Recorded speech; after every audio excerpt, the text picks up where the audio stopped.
Welcome back.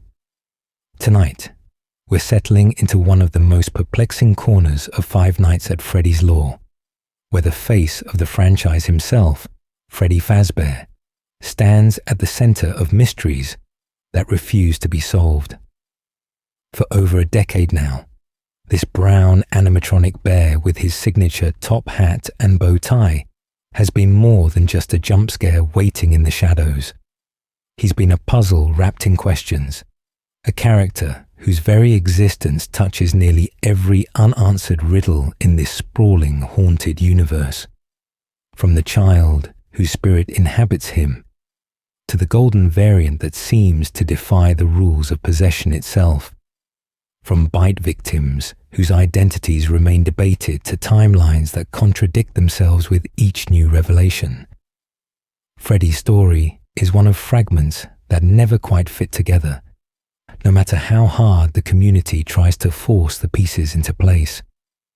What makes these mysteries so compelling isn't just their complexity. It's the way they layer upon each other, creating questions that branch and multiply the deeper you dig. When you ask who possesses Freddy Fazbear, you're not just asking about one child's name.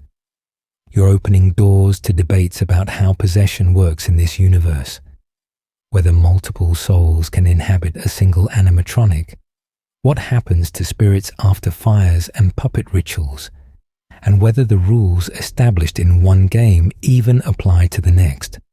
When you wonder about the locked box at the end of Five Nights at Freddy's 4, you're not just curious about an Easter egg, you're questioning the very nature of Scott Cawthon's storytelling, whether answers even exist anymore, and what it means when a creator admits he doesn't remember his own mysteries. The community has spent countless hours analyzing every pixel, every voice line, every hidden image in the game files. They've constructed elaborate theories connecting book characters to game events, mapped out family trees that span decades, and debated the significance of colors, numbers, and throwaway dialogue. Yet for all this effort, Freddy Fazbear remains at the heart of questions that have persisted since 2014. Questions that new games seem to complicate rather than resolve. Is Gabriel really the child in Freddy? Or have the books and games diverged too far to trust that connection? Does Golden Freddy hold one soul or two? And if it's two, how does that even work mechanically? What was William Afton doing in Midnight Motorist? And why does it matter to Freddy's story? These aren't small details. They're foundational elements that shape how we understand everything else. Tonight, we're going to walk through these mysteries one by one, examining what we know, what we think we know, and the vast expanses of what we absolutely don't know. We'll explore the evidence, acknowledge the contradictions, and sit with the uncomfortable reality that some of these questions might never have answers, either because they were never meant to be solved, or because the story has evolved so far beyond its origins that the original answers no longer apply. Whether you're here to learn something new, to hear familiar mysteries explored in depth, or simply to let the quiet contemplation of unanswered questions pull you toward rest, this journey through Freddy Fazbear's unsolved lore will give you plenty to consider in the shadows between what's confirmed and what remains beautifully, frustratingly unknown. Before we begin, feel free to like and subscribe if you enjoy this kind of deep, comprehensive exploration of mysteries that refuse to be solved. And let me know in the comments which Freddy mystery keeps you up at night, which theory you're most confident about, or which question you think will never be answered. Now, let's step into the darkness where Freddy's secrets hide. The identity crisis. Who is Freddy really? At first glance, asking who Freddy Fazbear is seems almost absurd. He's the mascot, the face of the franchise, the brown bear with the microphone who's been there since the very beginning. But peel back even one layer of this question, and you find yourself in a labyrinth of possessed animatronics, alternate versions, and contradictory evidence that makes pinning down Freddy's true identity far more complex than it should be. The question isn't just, what is Freddy? But which Freddy are we talking about? And more importantly, whose soul, if anyone's, makes him who he is? Let's start with what the community generally accepts based on available evidence. The Freddy Fazbear we meet in the first game, the original withered version we see in the second, and most iterations of this character are widely believed to be possessed by a child named Gabriel. This interpretation comes from the Lore Keeper, ending in Freddy Fazbear's Pizzeria Simulator, where we see 6 gravestones on a hill. 4 names are clearly visible: Gabriel, Jeremy, Susie, and Fritz. When you overlay this image with the bad ending from Five Nights at Freddy's 3, a visual pattern emerges that suggests connections between names and animatronics. Gabriel's grave appears to align with Freddy's mask, Jeremy with Bonnie, Susie with Chica, and Fritz with Foxy. While this alignment seems intentional and logical, it's worth noting that the game never explicitly states these connections in text or dialogue. The community has largely accepted this interpretation as the most likely answer to who inhabits these classic animatronics, though it remains based on visual positioning rather than direct confirmation. But here's where it gets interesting. And by interesting, I mean frustrating. Gabriel is never mentioned in the games themselves outside of that gravestone. His name doesn't appear in dialogue. We never see him as a character in minigames the way we see Susie in Fruity Maze. And we have no backstory beyond being one of William Afton's victims in the missing children incident. Everything we know about Gabriel comes from environmental, storytelling and community consensus built around a single image in a game that was supposed to tie up loose ends. The actual evidence connecting Gabriel specifically to Freddy is circumstantial at best. A gravestone that lines up with a mask when you squint at it right, and overlay images from 2 different games. What makes this more complicated is that the franchise has multiple continuities.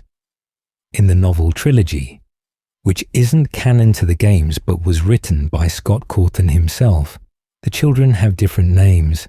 Freddy is possessed by a boy named Michael Brooks, not Gabriel.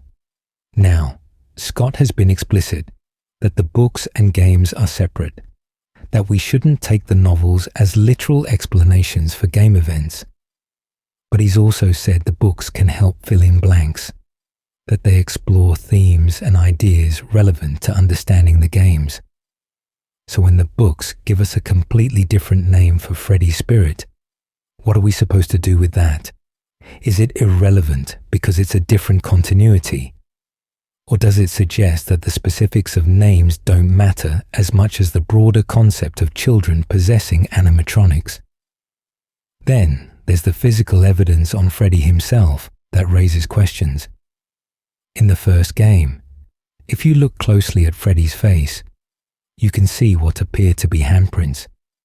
Not decorative elements, not design flourishes, but what look like actual handprints, as if someone with human hands grabbed the animatronic's face from the inside. The community has debated these handprints for years.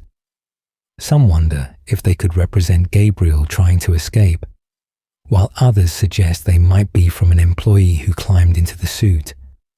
Another interpretation is that they could be evidence of the possession itself, the moment when a child's soul merged with the machinery. Of course, they might also just be texture details that Scott included without deeper meaning, the kind of weathering you'd expect on an old, poorly maintained animatronic. Without explicit confirmation, we can only speculate about their significance. This question of the handprints connects to larger debates about how possession works in this universe. We know from the Give Gifts, Give Life minigame in Five Nights at Freddy's 2 that the puppet played a role in giving life to the dead children by placing animatronic heads on their bodies. But we don't know the mechanics. Did the children's souls enter the suits because William Afton stuffed their bodies inside, creating a connection between corpse and costume? Or did the puppet's ritual transfer their spirits into the endoskeletons, independent of where their physical remains ended up? If it's the former, then those handprints might be literal evidence of a child's body inside Freddy. If it's the latter, they're just damage from years of wear. The confusion deepens when we consider Freddy's behavior across different games. In the first Five Nights at Freddy's, Freddy is methodical, patient, almost strategic in his approach. He waits, he watches, he moves when you're not looking. In the second game, we see the withered Freddy, damaged and aggressive, but still displaying a kind of intelligence in his movements. But then we get Toy Freddy, who behaves differently. We get Nightmare Freddy, with his smaller Freddys that split off from him. We get Funtime Freddy, who's implied to be infected with remnant from melted endoskeletons. Each version has different behaviors, different personalities if you can call them that.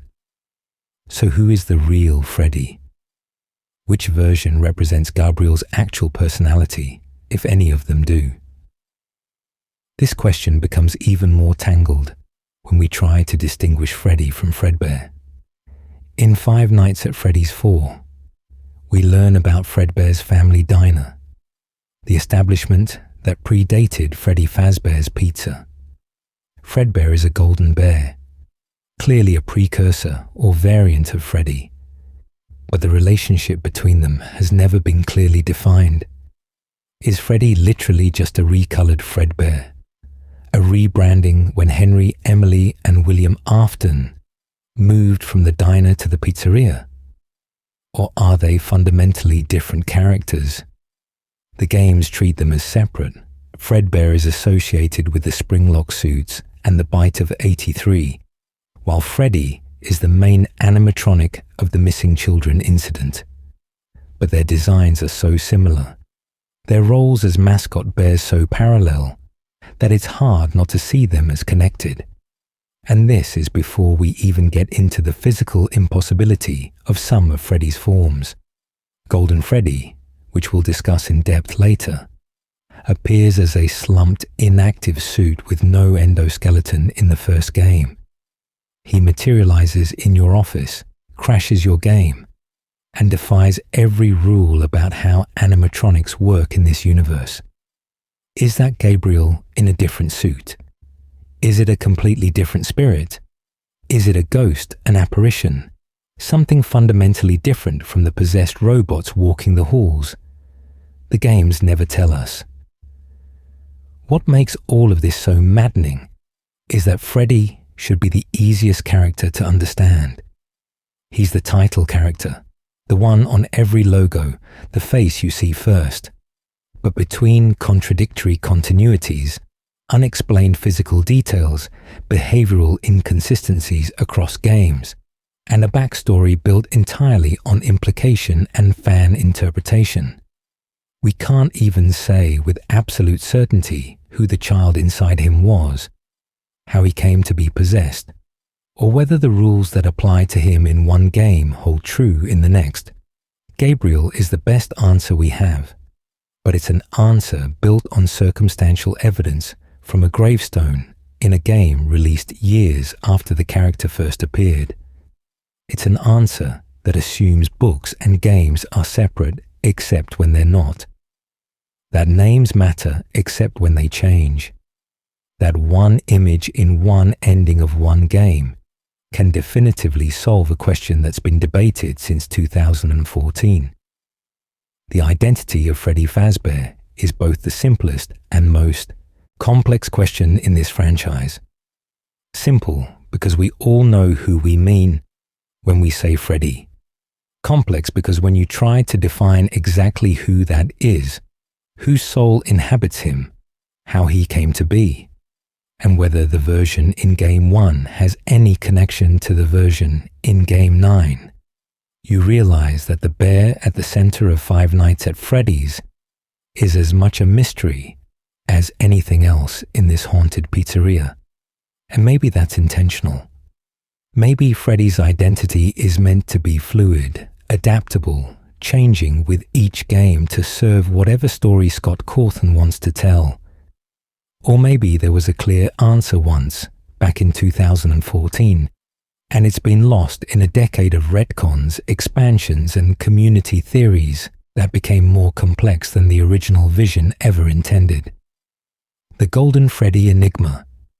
If regular Freddy Fazbear represents an identity crisis, Golden Freddy is an existential nightmare.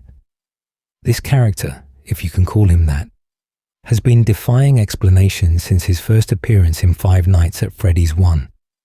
He's a golden version of Freddy who appears sitting slumped in your office, seemingly without an endoskeleton, and when you look at him too long, your game crashes.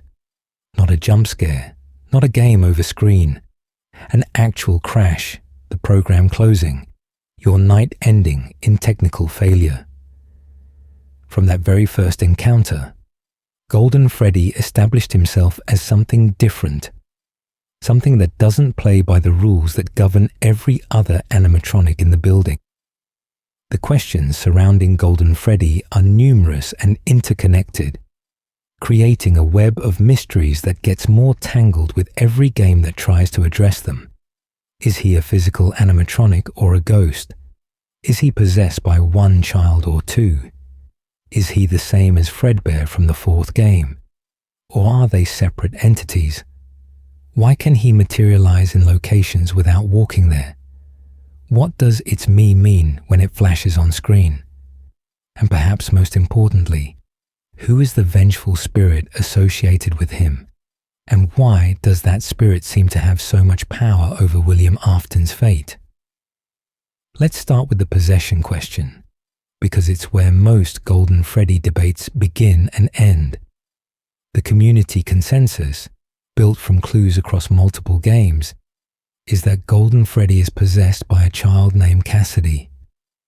This interpretation comes from the Survival Logbook, a canon book released to help solve Five Nights at Freddy's mysteries.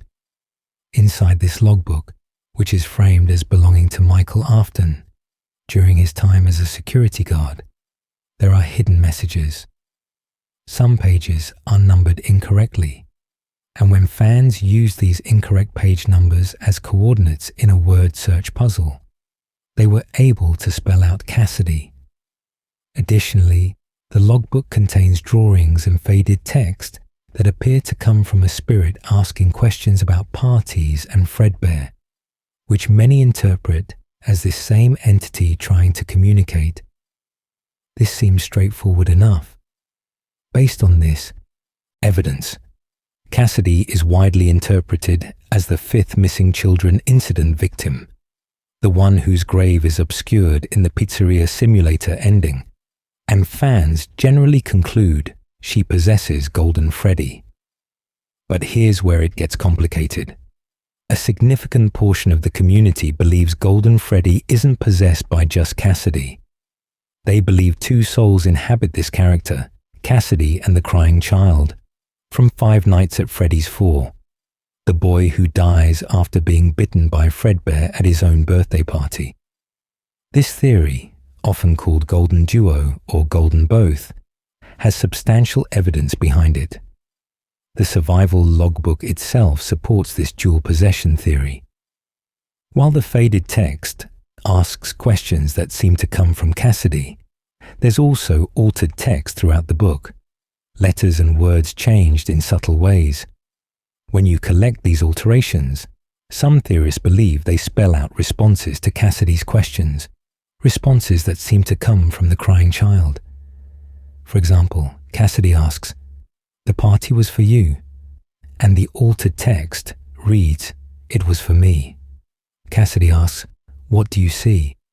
and the altered text responds, "I can't see." This dialogue pattern suggests two spirits communicating within the logbook, both connected to Michael Afton, both somehow tied to Fredbear or Golden Freddy. Further evidence for dual possession comes from the Fazbear Frights books, which aren't canon, but are described as filling in blanks about how things work in the FNAF universe. The epilogues of these books tell the story of the Stitch Wraith, an animatronic possessed by two souls, Jake and Andrew. These two children communicate with each other inside the same body, have different levels of control, and even have different abilities based on which part of the Stitch Wraith they inhabit. Jake, who inhabits the head, can see and control the body. Andrew, who inhabits the battery, cannot see but provides the power and rage that drives them.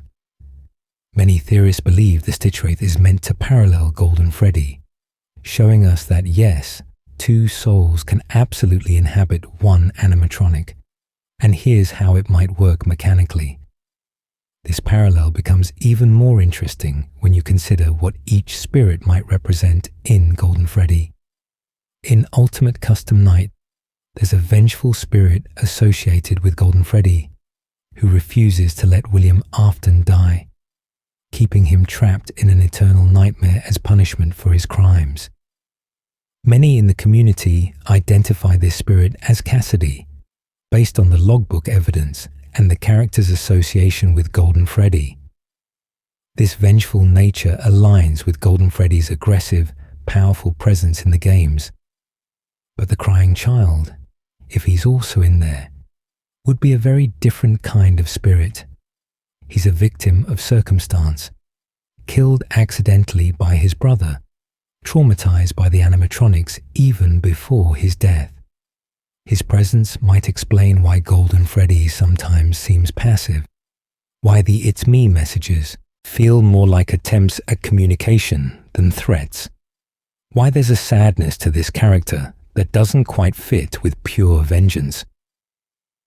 The "it's me" hallucinations are their own mystery.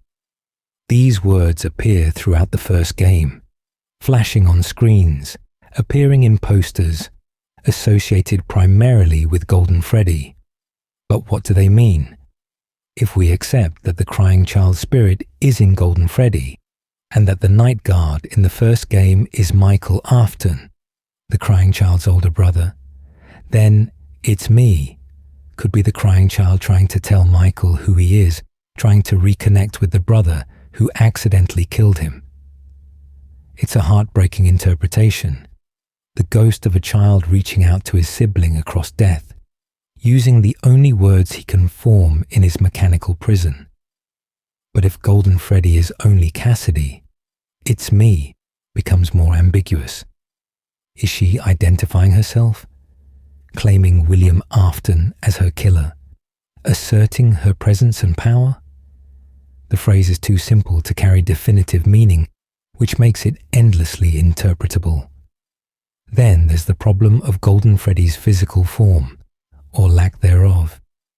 In the first game, Golden Freddy appears as a suit with no endoskeleton, slumped on the ground. He doesn't walk, he teleports. He doesn't obey the rules of animatronic movement. Cameras don't track him, doors don't stop him. He just appears when certain conditions are met, and then he's there. This has led many to theorize that Golden Freddy isn't a physical animatronic at all, that he's a ghost, an apparition, something fundamentally different from Freddy, Bonnie, Chica, and Foxy, who all clearly have bodies that move through space. But if he's a ghost, how does that work with possession? Can souls just create the appearance of animatronics without needing actual machinery? Is Golden Freddy a shared hallucination, a projection of guilt, the manifestation of agony itself? Five Nights at Freddy's 2 complicates this further by introducing a Golden Freddy who does have an endoskeleton, who does move, who appears in the office and follows the same attack patterns as other animatronics. This version seems more physical, more grounded in the rules of the game world. Yet he still has supernatural abilities, still appears without warning, still feels different from the toy animatronics and withered animatronics around him. So which Golden Freddy is the real one? The ghost suit from Game 1, the physical animatronic from Game 2? Are they the same entity manifesting differently, different stages of decay? Or are they showing us that Golden Freddy exists in multiple states simultaneously, both corporeal and incorporeal, bound by machinery but also transcending it? The relationship between Golden Freddy and Fredbear adds another layer of confusion. Fredbear is the spring-lock suit from the 4th game, the one that bites the crying child and causes his death. Golden Freddy shares Fredbear's golden color and bear design.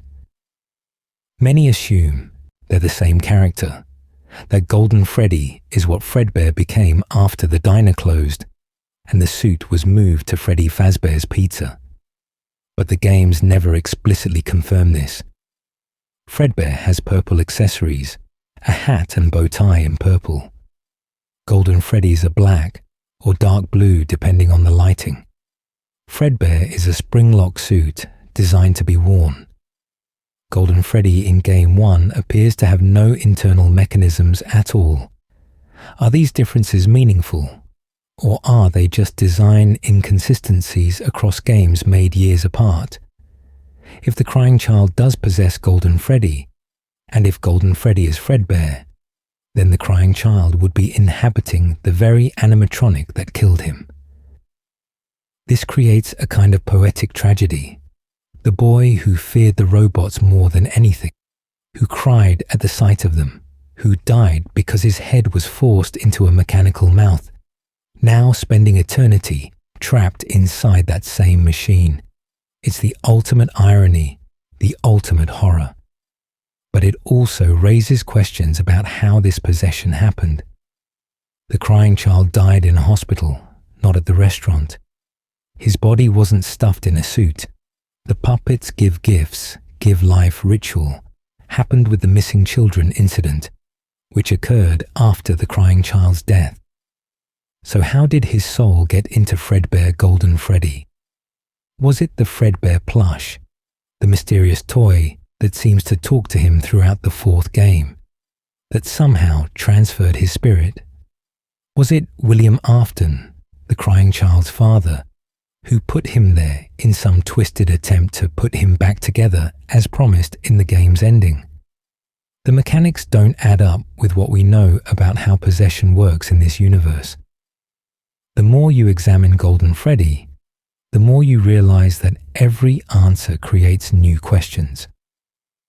If Cassidy is the vengeful spirit in Ultimate Custom Night, able to trap William Afton in an endless nightmare, does that mean she has powers beyond other spirits? Why her specifically? If the crying child is also in there, why doesn't he help the other spirits move on in the Happiest Day minigame? We see 5 children receiving cake, 5 spirits freed, but if 2 of them are in Golden Freddy, shouldn't there be 6? Or is one of those spirits someone else entirely? Some theorists have proposed a 3rd soul in Golden Freddy, a character named Kelsey from the Fazbear Fright story The New Kid. Kelsey is a mysterious child who lures the protagonist into a Golden Freddy suit and gets spring-locked inside it himself. But Kelsey isn't in the games. He's from a book in a series that's explicitly not canon. And while Scott said these stories fill in blanks, using them to add a 3rd soul to Golden Freddy feels like adding complexity to an already incomprehensible mystery. The truth is, we don't know who's in Golden Freddy with any certainty. Cassidy is the strongest candidate based on the survival logbook and her role as the vengeful spirit. The crying child has compelling evidence from the same logbook, from parallels in Fazbear Frights, and from the thematic resonance of being trapped in the suit that killed him. But both theories have holes. Both require assumptions about how possession works, and both rely on piecing together clues from different games, books, and minigames that may not have been designed to fit together perfectly. Scott Cawthon has never definitively confirmed which theory is correct, and as the franchise continues to expand, each new piece of information seems to support both interpretations equally, never quite tipping the scales toward a single answer. Golden Freddy remains the most enigmatic character in Five Nights at Freddy's. A ghostly bear who might be one child or two, who might be a physical suit or pure manifestation, who might be Fredbear or something entirely separate, who might crash your game because he's too powerful to contain or because Scott thought it would be scary. Every question about him branches into a dozen more, and the community is no closer to definitive answers now than they were in 2014, when he first appeared in that office, slumped and silent and impossibly there. The Bite Mysteries. Few events in Five Nights at Freddy's lore have sparked as much debate and confusion as the Bite of '87. Mentioned in the very first night of the very first game, this incident has been the subject of countless theories, videos, and arguments within the community. But here's what makes it truly maddening. Despite being one of the most discussed events in the entire franchise, we still don't know the most basic facts about it. We don't know which animatronic was responsible. We don't know who the victim was. We don't even know with absolute certainty which game it happened in, despite the name 87 being right there in the title. Let's start with what we do know, or at least what Phone Guy tells us. In the first game's opening night phone call, he mentions that the animatronics are no longer allowed to walk around during the day, that they used to be allowed to roam, but then there was the Bite of '87. He describes how it's amazing that the human body can live without the frontal lobe, implying that someone had theirs bitten off and survived. This single piece of information has been the foundation for over a decade of speculation. An animatronic bit someone's frontal lobe in 1987, the victim lived, and the incident changed company policy permanently. The natural assumption was that Five Nights at Freddy's 2, which is set in 1987, would show us this incident. The game certainly builds towards something violent happening. Phone Guy's calls get increasingly urgent. He mentions the animatronics acting more aggressive, and the place is clearly falling apart around you. The final day shift on the custom night menu is even labelled Bite of '87, suggesting that yes, this is when it happens, during the day shift that Jeremy Fitzgerald is scheduled to work. But the game never actually shows us the bite. It ends before Jeremy's final shift, leaving what happened entirely to our imagination. This has led to endless debates about which animatronic was responsible. In the early days, before the second game came out, Foxy was the primary suspect. He's out of order, he has visible teeth, he's aggressive and quick, and his jaw is one of the few that could realistically remove a frontal lobe in a single bite. The community was fairly settled on Foxy being the culprit. Then Five Nights at Freddy's 2 introduced Mangle, a twisted mess of an animatronic with a second head dangling from her body and a jaw that swings open with visible sharp teeth. Mangle can get into the day shift office, can reach the player's head level, and has a jump scare that specifically targets the top of the skull. The positioning is perfect, the timing aligns with Jeremy's shift, and Mangle became the new favorite suspect. But here's the problem. Ultimate Custom Nights character roster includes a voice line from Toy Chica that some players interpret as a potential hint about the Bite of '87. She mentions something about removing her beak and how it gets lodged in places it shouldn't be, which certain theorists have connected to the frontal lobe injury. Whether this is an intentional clue or just flavor dialogue remains unclear.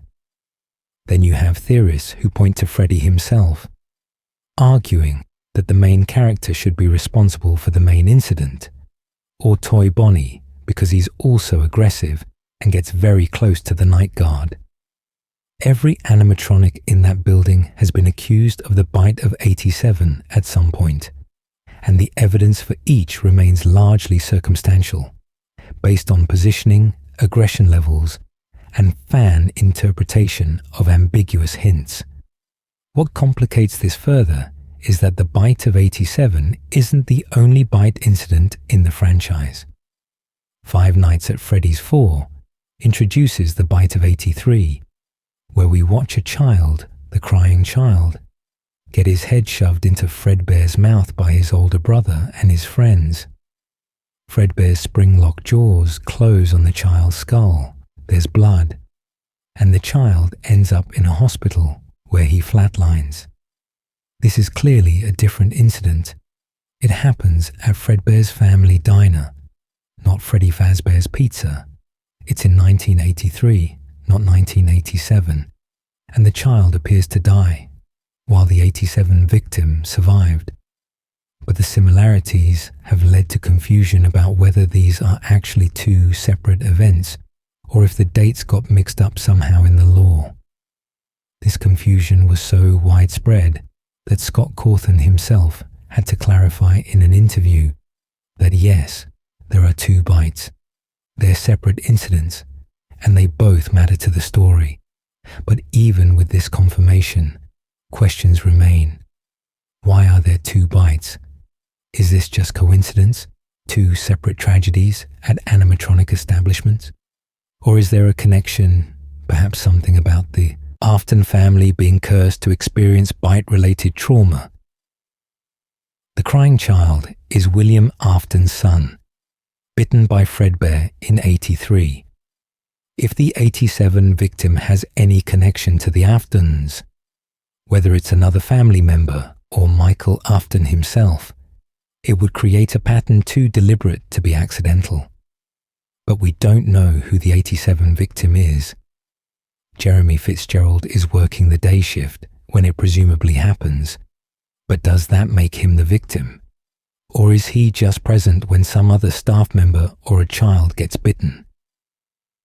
Phone Guy in the first game says, "It's amazing that the human body can live without the frontal lobe," implying the victim survived with significant brain damage. Jeremy Fitzgerald never appears again in the franchise after Five Nights at Freddy's 2, which could mean he was the victim, and the injury ended his employment. But it could also mean he's just not relevant to later games, that he quit after the incident regardless of whether he was bitten. Some have theorized that Phone Guy himself is the 87 victim, which would explain why he's so knowledgeable about the incident and why he phrases things the way he does. But Phone Guy dies in the first game, and his death doesn't seem to be related to missing a frontal lobe. He's killed by animatronics in a back room, screaming. Others have suggested the victim is someone we've never met, that it's an unnamed day shift guard, or even a child at a birthday party who got too close to an animatronic. Without names, without a clear depiction of the event, we're left with nothing but speculation. The effects of the bite of 87 are clearer than its specifics. After this incident, animatronics were no longer allowed to wander during the day. They had to stay on stage, essentially becoming statues except during performances. This policy change is what makes the first game possible, why Freddy and his friends are safe during operating hours, but become dangerous at night when their movement restrictions lift. It's a foundational rule of the game world, directly caused by the 87 bite, so the incident matters enormously to how the franchise works, even if we don't know exactly what happened. The bite of 83, meanwhile, has its own mysteries. We see it happen, that much is clear. The crying child's head goes into Fredbear's mouth, the spring locks fail, and the child is hospitalized. We watch him flatline in the hospital room while Fredbear's plush promises to put him back together. But what happens after that flatline is one of the biggest debates in the entire franchise. Did the crying child die? Or did he survive in some form? If he died, then I will put him back together. Might be a promise about possession, about the crying child's soul being placed into an animatronic. This ties into the Golden Freddy theory, the idea that the crying child became part of the character that killed him. But if he died, why does the heart monitor flatline and then the game keeps going? Why do we see the Fredbear plush talking to him after the flatline if he's dead? Some interpret this as the first stage of possession, the child's soul lingering in the moment of death, hearing promises about being reconstructed.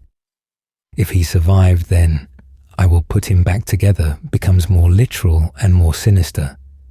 It could mean William Afton, the child's father, is planning to reconstruct his son using animatronic parts to turn him into a robot to save his life or keep him alive in some horrific fusion of flesh and machinery.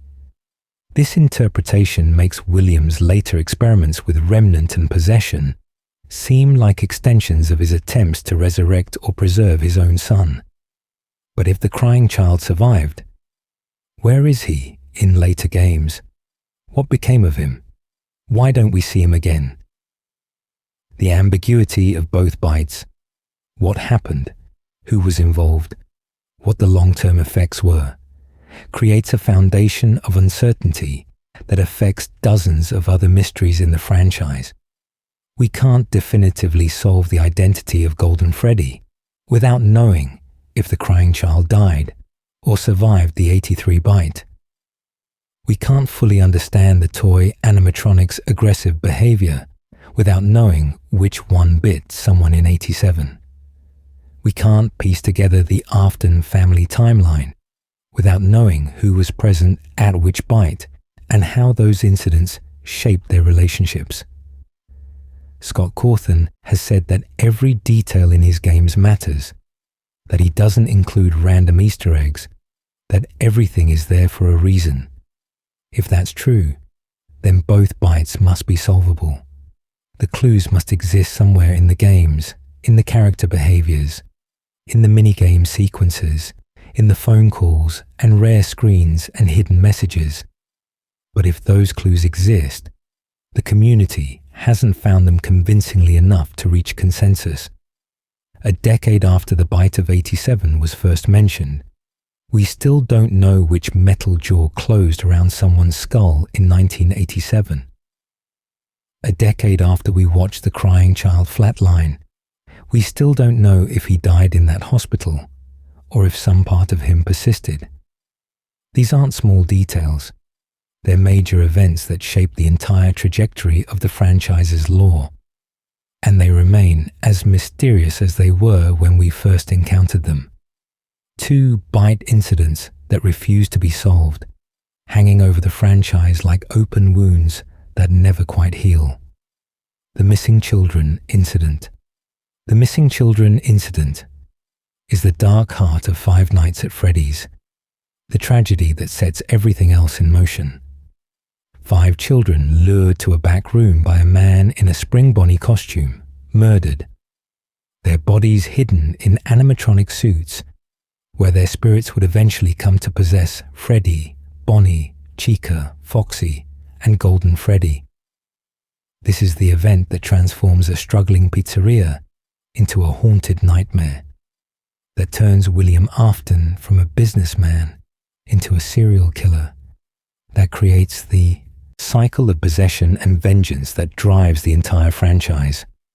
We know it happened, we know roughly when, we know the broad strokes, but the specifics, the details that would make this incident truly understood, remain frustratingly out of reach. Let's start with what's confirmed. In 1985, at a Freddy Fazbear's pizza location, William Afton dressed in a Spring Bonnie suit and lured 5 children away from the main party area. He killed them in a back room, a space that doesn't appear on security camera feeds, that the animatronics aren't programmed to enter, a safe room in the most twisted sense of that phrase. He then stuffed their bodies into the animatronic suits, Freddy, Bonnie, Chica, Foxy, and a fifth suit that we believe is Golden Freddy.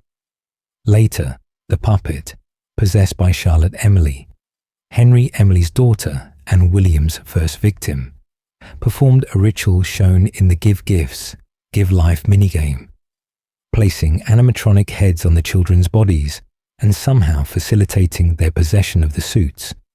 From the pizzeria simulator ending, we have names for 4 of the 5 children: Gabriel in Freddy, Jeremy in Bonnie, Susie in Chica, and Fritz in Foxy.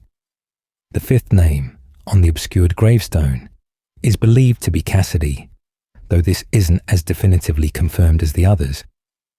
From the Fruity Maze minigame in Pizzeria Simulator, we get a glimpse of how William lured at least one child. Susie, who would become Chica, is approached by a man who tells her that her dog is still alive, that he found him, that he can take her to see him. It's a cruel manipulation, using a child's grief over a dead pet to lead her to her death. But here's where the certainties end and the questions begin. How exactly did William kill these children? The games never show us. Did he use a weapon? His hands? Did he kill them quickly, or did they suffer? This isn't just morbid curiosity. Understanding the method matters because it might explain why these specific children became aggressive spirits, while others, like Charlotte, became protectors. If the murders were particularly brutal, if there was prolonged suffering, that could create the kind of emotional imprint that leads to the violent behavior we see from the classic animatronics. When did the possession actually happen? We see the Give Gifts, Give Life minigame. But when does that take place in the timeline? Immediately after the murders? Days later? Years later? The newspaper clippings in the first game mention that the animatronics started leaking blood and mucus, that they smelled bad, which suggests the bodies were inside them for some time before being removed. But if the bodies were removed, how did the possession persist? Is it the remnant, the supernatural substance created when metal comes into contact with human suffering? Is it the puppets' ritual that bound their souls regardless of where their physical remains went? The mechanics of possession are never fully explained, leaving us to piece together how a child's death in a back room translates to an animatronic moving on its own years later. There's also the question of whether there were more than 5 victims. Several minigames and Easter eggs hint at additional children. Into the Pit, a game based on a Fazbear Fright story, shows 6 bodies in its depiction of the murders. The Take Cake to the Children minigame shows multiple children, more than 5, running around before the murders. Ultimate Custom Night features content associated with the one you should not have killed, which some interpret as implying a 6th victim who's particularly vengeful. The Save Them minigame in Five Nights at Freddy's 2 shows 5 dead children, but this appears to be a separate incident, possibly additional murders William Afton committed, potentially the children who possess the toy animatronics. This raises the uncomfortable possibility that the missing children incident isn't a single event, but an ongoing pattern. We know William killed Charlotte before the missing children incident. We know he killed Elizabeth, his own daughter, though that was likely accidental. We know there are at least 5 children in the main incident, possibly 6, and possibly 5 more in the Save Them event. That's at a minimum 12 deaths directly attributable to William Afton, and the true number might be higher. But the games treat the missing children incident as the event, the tragedy that matters most, that drives the plot. Why these 5 children specifically? What makes them more important than the others? The answer might lie in how they died and where. These 5 were lured to a safe room, a specific location that William chose deliberately. They were stuffed into the original 4 animatronics, the core characters of Freddy Fazbear's Pizza. The puppet performed its ritual on them, something it might not have done for other victims. This combination of factors, the location, the timing, the puppet's intervention, created a perfect storm for possession that didn't occur with other murders. But this is speculation. The games never explain why these 5 children became the haunting force they did, while other victims seem to have moved on or vanished from the story. Then there's the question of what the children remember. When they possess the animatronics, do they retain their human memories? Do they know they're dead? Do they remember their families? The behavior of the animatronics suggests confusion more than calculated revenge. They attack any adult in the building, seemingly unable to distinguish between their killer and innocent night guards. This has led to theories that the children are mentally damaged, that death and possession traumatize them to the point where they can only lash out blindly.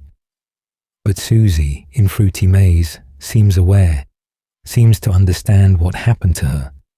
Charlotte, as the puppet, is clearly intelligent and purposeful. So why are Freddy, Bonnie, Chica, Foxy, and Golden Freddy so violent and indiscriminate? Scott Cawthon described the animatronics as having animal-like intelligence in their possessed state, which suggests the souls inside them are operating on instinct rather than reason. But why would possession reduce a child's consciousness to animal-level thinking? Is it the remnant, somehow scrambling their minds? Is it the trauma of their deaths? Is it something about being bound to machinery that erodes their humanity over time? We see in later games, particularly Pizzeria Simulator and Ultimate Custom Night, that these spirits can be reasoned with, can be released, can achieve peace. So the degradation isn't permanent. But what causes it in the first place? The Give Gifts, Give Life minigame is itself a mystery. We see the puppet approaching 4 slumped bodies, placing Freddy, Bonnie, Chica, and Foxy heads on them. Then a 5th body appears, and Golden Freddy jump scares us. But what is the puppet actually doing? Is this a literal depiction of the ritual, physically placing animatronic heads on corpses? Or is it symbolic, representing the puppet guiding their souls into the animatronics? If it's literal, why would putting a head on a body create possession? If it's symbolic, what was the real mechanism? The minigame doesn't answer these questions. It just shows us that somehow, through the puppet's intervention, dead children became haunted animatronics. There's also debate about whether the puppet is giving life, or if the children were already possessing the suits, and the puppet is just enabling them to be active. In some interpretations, William stuffing the bodies into the suits created the initial connection, but the souls were dormant until the puppet woke them up. In others, the bodies in the suits had nothing to do with it. The puppet transferred their souls from wherever they died directly into the endoskeletons. Both interpretations have evidence, and both create problems for the timeline and mechanics of how possession works in this universe. The aftermath of the missing children incident is also murky. We know the restaurant was closed, that there was an investigation, that William was suspected but never charged. The newspapers in the first game tell us this much, but then the place reopened, using the same animatronics, the same suits that had housed dead children. How did that happen? Even if the bodies were removed and the investigation closed, surely the suits would have been considered evidence, would have been too contaminated to use again. Yet there they are, walking around in Five Nights at Freddy's 1, possessed and violent, but still somehow approved for use in a children's establishment. The logistics of how Fazbear Entertainment got away with this are never explained, though it fits with the broader theme of the company, covering up its dark history at any cost. Perhaps the most haunting question about the missing children incident is what could have prevented it. If Charlotte had been allowed inside, if the puppet's protection had extended to all children and not just her, would the incident have happened? If Henry Emily had been more vigilant, if he'd noticed what his business partner was doing, could the murders have been stopped? If the safe room had appeared on camera feeds, if there had been better supervision, if any number of small details had been different, 5 children might have lived. But they didn't, and their deaths created a cascade of hauntings and tragedies that would span decades. The missing children incident is the moment Five Nights at Freddy's stopped being about scary robots and became about the consequences of evil, the weight of dead children's souls, and the question of whether any amount of fire can truly cleanse a sin this deep. Midnight Motorist, The Orange Guy, Mystery, of all the minigames in Five Nights at Freddy's, few have caused as much confusion and debate as Midnight Motorist from Pizzeria Simulator. This simple, seemingly straightforward sequence has become one of the most analyzed and least understood pieces of lore in the entire franchise. It shows us an orange man, often called Mustard Man or Orange Guy, driving home from somewhere, being denied entry to a place called JR's, arriving at his house where someone is watching TV, and discovering that someone has run away from a locked bedroom, leaving footprints outside the window. That's it. That's the entire minigame. And yet, the community has been unable to reach consensus on who any of these people are when this takes place, or what it means for the larger story. The biggest question is the simplest. Who is Orange Guy? The most popular theory is that he's William Afton. The reasoning goes like this. The minigame is unlocked by driving off the road in a specific spot, which many interpret as a secret path to something hidden. The file name for the minigame in the game's code is Later That Night, which has led some to theorize it takes place after another event shown earlier in Pizzeria Simulator. The security puppet minigame shows Charlotte Emily being murdered in the rain by a man in a car. Midnight Motorist also features rain and a car. If Later That Night refers to the same night as Charlotte's death, then Orange Guy could be William Afton returning home after committing murder. However, this connection requires assuming the file name is meant to link these two specific events rather than being a general timestamp. This theory has substantial support.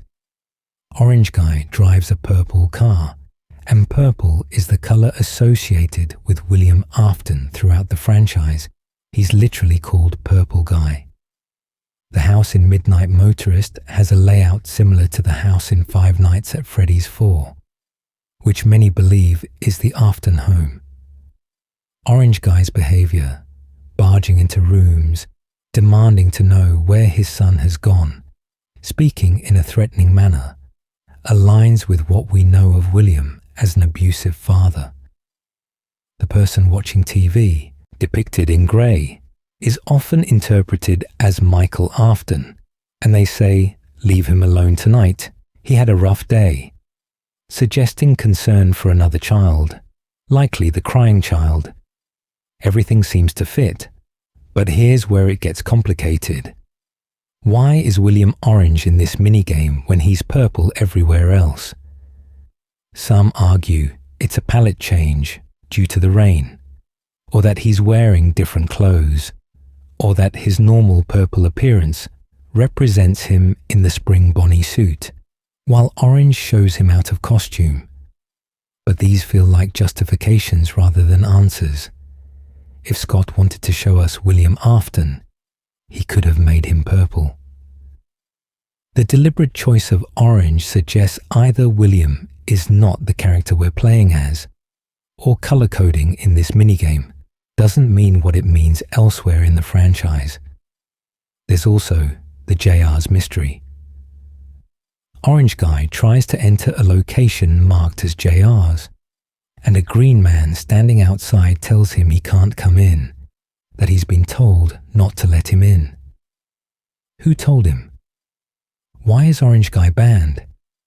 If this is William immediately after murdering Charlotte, would he really stop at a bar on the way home? Would someone recognize him and bar his entry?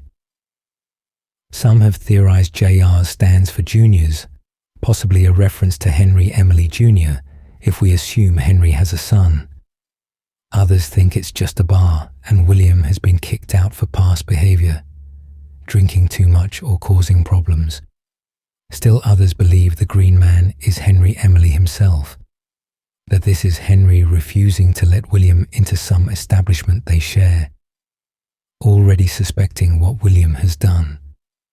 None of these explanations are confirmed, and JR's remains an enigma. When Orange Guy arrives home, the person watching TV says the child in the locked room had a rough day. This is often interpreted as the day of the bite of 83, when the crying child was bullied and tormented by his brother and friends. If that's the case, Midnight Motorist would be taking place on a completely different night than Charlotte's murder, the night the crying child was traumatized at Fredbear's. But the rain, the file name later that night, and the overall tone suggest something more recent happened, something that makes the child vulnerable enough to run away or be taken. The broken window and footprints outside add another layer of mystery. There are two sets of prints, one human-sized, one with 3 large toes that look animatronic. Orange Guy says he will be sorry when he gets back, implying he expects the child to return and plans to punish him. But many in the community believe the child doesn't come back, that these footprints lead to the child's death or disappearance. If the animatronic footprints are real, who made them? William's creations? An existing animatronic from Fredbear's or Freddy's that somehow came to the house? Or are these symbolic, representing a child's fear of the animatronics manifesting as actual hallucinations or apparitions? Some have suggested the child who ran away is actually Michael, not the crying child, and that he's running to Fredbear's or Freddy's to visit his younger brother's grave or the location of his guilt. This would make "he had a rough day" a reference to Michael dealing with the consequences of killing his brother, and "he will be sorry when he gets back" a father's threat to his murderous son. It flips the entire interpretation, making the minigame about abuse and familial violence in the Afton household, rather than a specific night connected to Charlotte's death. Then there's the dirt mound. If you explore beyond the intended path in Midnight Motorist, you can find a secret area with a mound of disturbed earth. Most players interpret this as a grave, but whose? Some theories suggest it's Mrs. Afton's grave, that William buried his wife near their home, and this explains why she's never mentioned in the games, why the family seems incomplete. If this is true, it could explain the crying child's trauma. He's not just afraid of animatronics, he's dealing with the loss of his mother. It could explain Michael's bullying behavior, acting out because of unresolved grief. It could explain William's spiral into murder, starting with losing his wife and progressing to killing other people's children. Others believe the mound is where William buried one of his early victims, perhaps Charlotte Emily, brought back to his property after killing her. This would make Midnight Motorist even darker, showing us William's home as a literal burial ground. But if Charlotte's body was buried in William's backyard, Henry Emily would have found it eventually, would have known William killed his daughter. The fact that William was never charged with any murder until much later suggests either the bodies were never found, or they were found somewhere that didn't implicate him directly. A grave in his yard doesn't fit that pattern. A third interpretation of the mound is that it's not a grave at all, that it's where something was buried and then dug up. The disturbed earth could represent William unearthing a springlock suit, perhaps the spring bonnie costume he uses to lure children. Or it could be something the crying child buried, a toy or possession, and then retrieved. The minigame doesn't give us enough context to know whether the mound is freshly dug, has been there for years, or has recently been disturbed. The most frustrating aspect of Midnight Motorist is that it feels important. It's a secret minigame, hidden behind a specific driving pattern, placed in a game that's supposed to tie up the loose ends of the franchise. Scott wouldn't include it if it didn't matter. But what it's showing us remains so ambiguous that the community can't agree on even the basic facts. Is this William Afton's house or someone else's? Is this the night Charlotte died, or the night of the bite of 83, or some other night entirely? Is the child who ran away the crying child or Michael, or an unnamed victim? Are the animatronic footprints real or symbolic? Is the mound a grave, a dig site, or just environmental storytelling with no specific meaning? Some theorists have proposed that Orange Guy isn't William at all, that he's a completely different character, perhaps one of the parents of a missing children incident victim, perhaps a character we've never met. In this interpretation, the minigame has nothing to do with the Aftons. It's showing us another family's tragedy, another child being lured away by something that leaves animatronic footprints, another household dealing with loss in the orbit of Fazbear Entertainment's horror. This would explain the orange color, the JR's mystery, the unfamiliarity of the situation, but it creates more questions than it answers, because if this isn't about the Aftons, why is it in the game? What does it contribute to the lore we're supposed to be solving?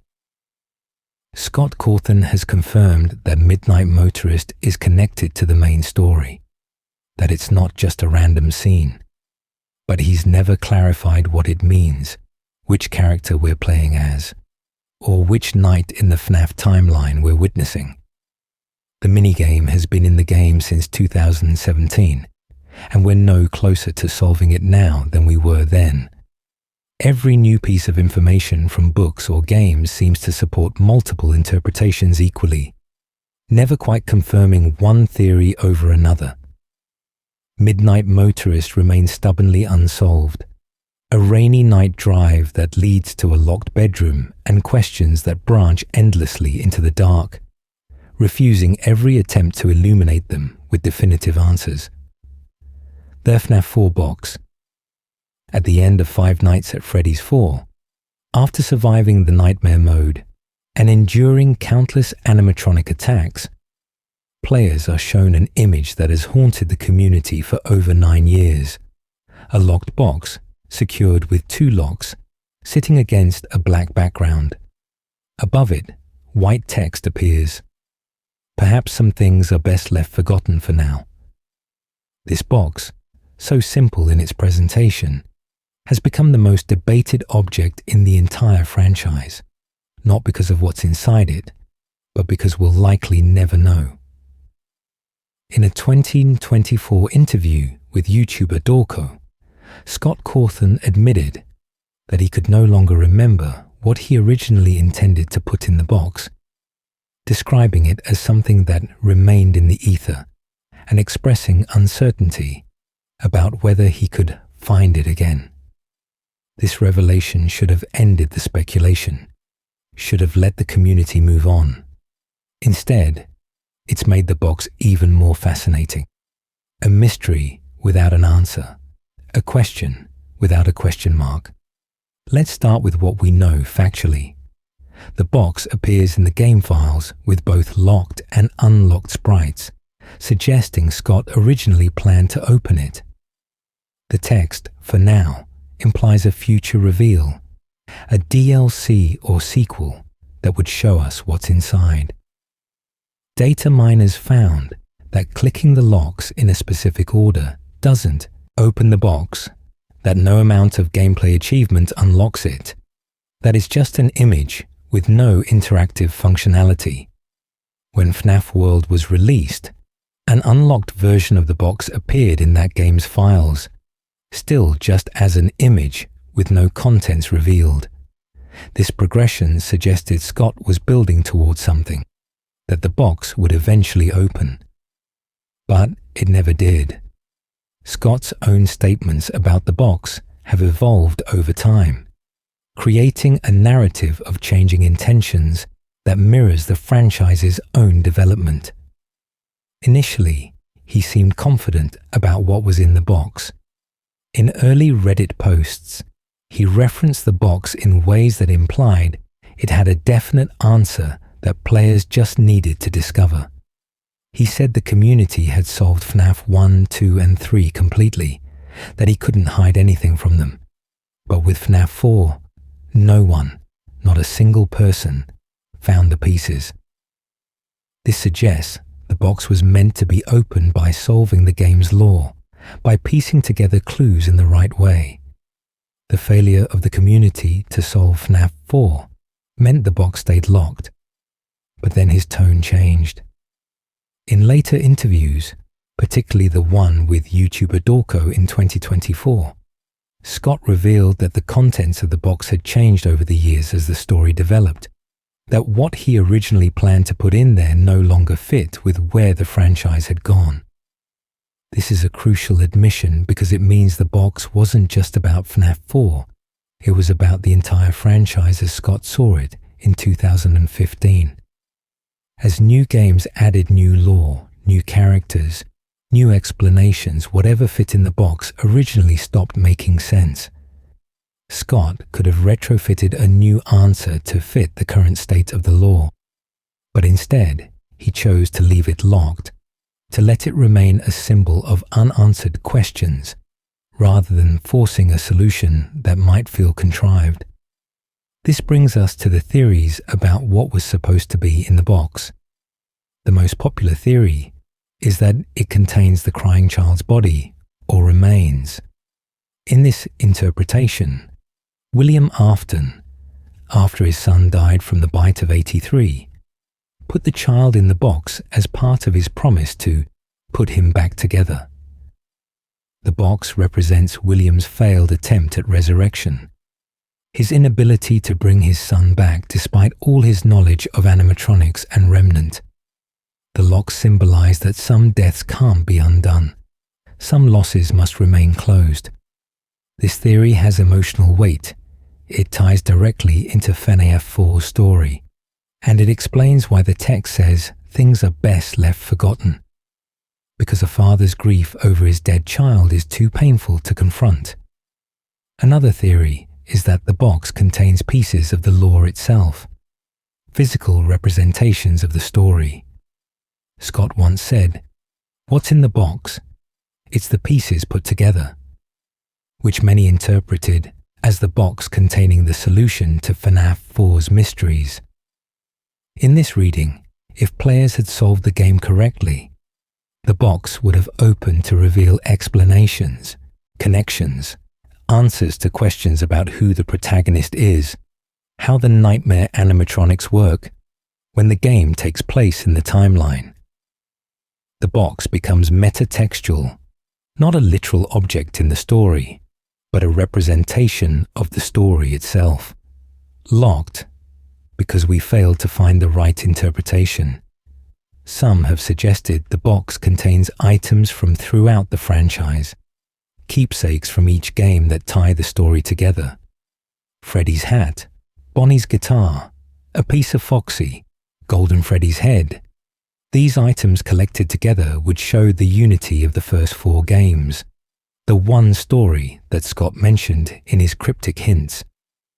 When FNAF 4 released, Scott posted on his website, 4 games, 1 story, implying that the first 4 games told a complete narrative.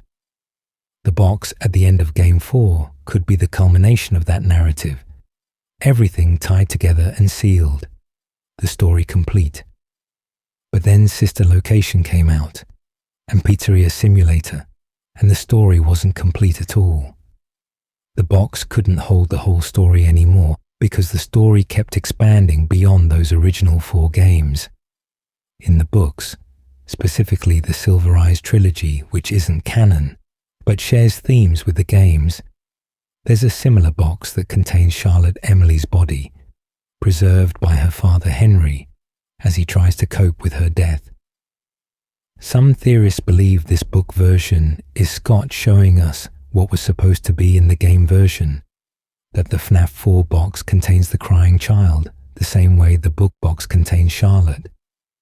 But the books and games have diverged so significantly that using one to solve the other creates as many problems as it solves. The crying child in the games isn't clearly Charlotte's parallel. The family dynamics are different. The technology is different. The emotional beats don't align. If the box in the books is just thematic resonance rather than literal explanation, it doesn't actually tell us anything concrete about the game's box. Scott's most recent statement about the box, that he doesn't know if he can find what was supposed to be in it again, has led to a fascinating theory about the nature of FNAF's lore. This theory suggests that Scott never had a complete story planned out, that he was building it game by game, responding to community feedback and his own evolving ideas. The box represents the moment when the community's interpretation of the lore diverged from Scott's intentions so severely that he couldn't reconcile them. He had one answer planned, but players were expecting a different answer based on their theories. And rather than disappoint everyone by giving an answer that didn't match expectations, he chose to leave it locked. In this interpretation, the box isn't hiding a specific object or piece of information. It's hiding the fundamental incompatibility between authorial intent and fan interpretation. But that feels too cynical, too dismissive of Scott's craftsmanship. FNAF's lore is complex, often contradictory, sometimes seemingly improvised, but it's also carefully constructed with recurring motifs, connected threads, and deliberate mysteries. The box was shown in a specific place, after a specific game, with specific text. It meant something. Even if Scott no longer remembers exactly what, even if the franchise's evolution made the original answer obsolete, there was an answer. We just don't have access to it, either because we failed to solve FNAF 4 correctly, or because the answer became lost in the years of expansion that followed. What's perhaps most interesting about the box is how it's become a symbol for the entire franchise's relationship with mystery and resolution. FNAF has always been about questions that branch into more questions, about lore that seems solvable but never quite crystallizes into definitive answers. The box, locked forever, unable to be opened even in the game's code, represents this perfectly. It's the promise of an answer that can never be fulfilled, the ultimate unresolved mystery, the question mark at the end of a series that keeps adding new sentences. Some fans are frustrated by this, wanting closure, wanting to know what Scott originally intended. Others find beauty in the ambiguity, in the idea that some mysteries are better left unsolved, that the speculation and community bonding over theories might be more valuable than any concrete answer could be. The text on the box, perhaps some things are best left forgotten for now, takes on new meaning in this context. It's not just about the lore, about traumatic events in the FNAF timeline that should remain buried. It's about the creative process, about ideas that don't pan out, about stories that evolve beyond their original scope. It's Scott talking to the community and to himself, acknowledging that not everything can be wrapped up neatly, that some threads will remain loose, that some boxes will remain locked. The "for now" suggested a future opening that never came. But maybe that's the point. Maybe the box was never meant to open. Maybe it was always meant to be the thing we talk about, theorize about, wonder about, the locked mystery at the heart of a franchise built on locked mysteries, a reminder that even in a world where dead children possess animatronics and Remnant can resurrect the dead, some secrets stay secret, some doors stay closed, and some answers remain forever in the ether where Scott Cawthon can't quite reach them anymore. Shadow animatronics and their purpose. Among the many supernatural entities in Five Nights at Freddy's, the shadow animatronics stand out as particularly confounding. These dark, ghostly versions of Freddy and Bonnie appear across multiple games, never speaking, never explained, behaving in ways that suggest they're important, but refusing to clarify what their importance actually is. Shadow Freddy and Shadow Bonnie, also known as RWQFSASSXC, because his name in the files is apparently a keyboard smash, are two of the most mysterious characters in a franchise already filled with mysteries. We see them, we know they exist, but we don't know what they are, where they came from, or what role they play in the larger story. Shadow Freddy appears in Five Nights at Freddy's 2 as a dark purple version of Freddy, slumped in a hallway, occasionally visible on cameras, but never attacking the player directly. His presence is passive, almost sad, and he doesn't follow the aggressive patterns of the other animatronics. In Five Nights at Freddy's 3, Shadow Freddy plays a more active role in the Follow Me minigames, appearing as a ghostly figure who leads the classic animatronics to the safe room, where William Afton dismantles them. This makes Shadow Freddy crucial to the plot. He's literally the bait that lures Freddy, Bonnie, Chica, and Foxy to their destruction, which eventually leads to William's springlock failure and death. But we don't know why Shadow Freddy does this. Is he helping William? Is he helping the spirits? Is he acting on his own agenda? Shadow Bonnie appears even more sporadically. In FNAF 2, he's a rare hallucination that causes your game to crash when he appears on screen, similar to Golden Freddy. In FNAF 3, he appears in a minigame where collecting glitches throughout the level eventually leads to his appearance and allows you to trigger what many interpret as a good ending sequence. This positions Shadow Bonnie as somehow connected to freeing the spirits, to achieving peace. But the exact nature of this connection is never explained. Why does collecting glitches summon him? What's his relationship to the other spirits? Why does he have the power to crash games and trigger endings? The theories about what Shadow Freddy and Shadow Bonnie actually are vary wildly. One popular interpretation is that they're dark remnant, a corrupted version of the supernatural substance that allows possession. In the novels, dark remnant is described as being created from intense suffering and negative emotions, and it has the power to infect objects and create shadow-like entities. If Shadow Freddy and Shadow Bonnie are manifestations of dark remnant, it would explain their ghostly appearance, their connection to the spring-lock suits, which cause tremendous suffering, and their ability to affect the physical world while remaining semi-corporeal. But the games never explicitly confirm that dark remnant exists in the game continuity, making this theory based on book knowledge that might not apply. Another theory is that the shadow animatronics are the spirits of employees who died in springlock failures. We know from the audio tapes in FNAF 3 that multiple springlock failures occurred at a Freddy's location, that employees were crushed inside the suits when the mechanisms failed. If 2 employees died specifically in the Fredbear and Spring Bonnie suits, their spirits might have become Shadow Freddy and Shadow Bonnie, trapped in dark versions of the suits that killed them.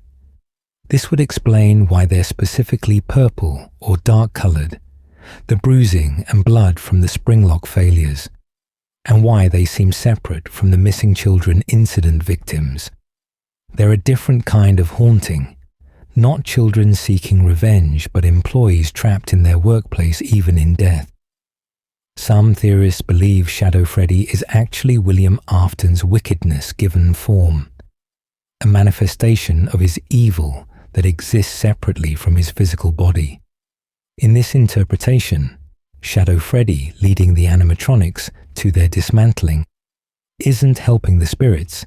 It's William's shadow's self-consolidating power by destroying the possessed animatronics so he can harvest their remnant. This theory ties into the idea that William experiments with remnant throughout his life, that he's not just a murderer, but an occultist trying to achieve immortality. Shadow Freddy would be the supernatural byproduct of these experiments, evil so concentrated it takes physical form.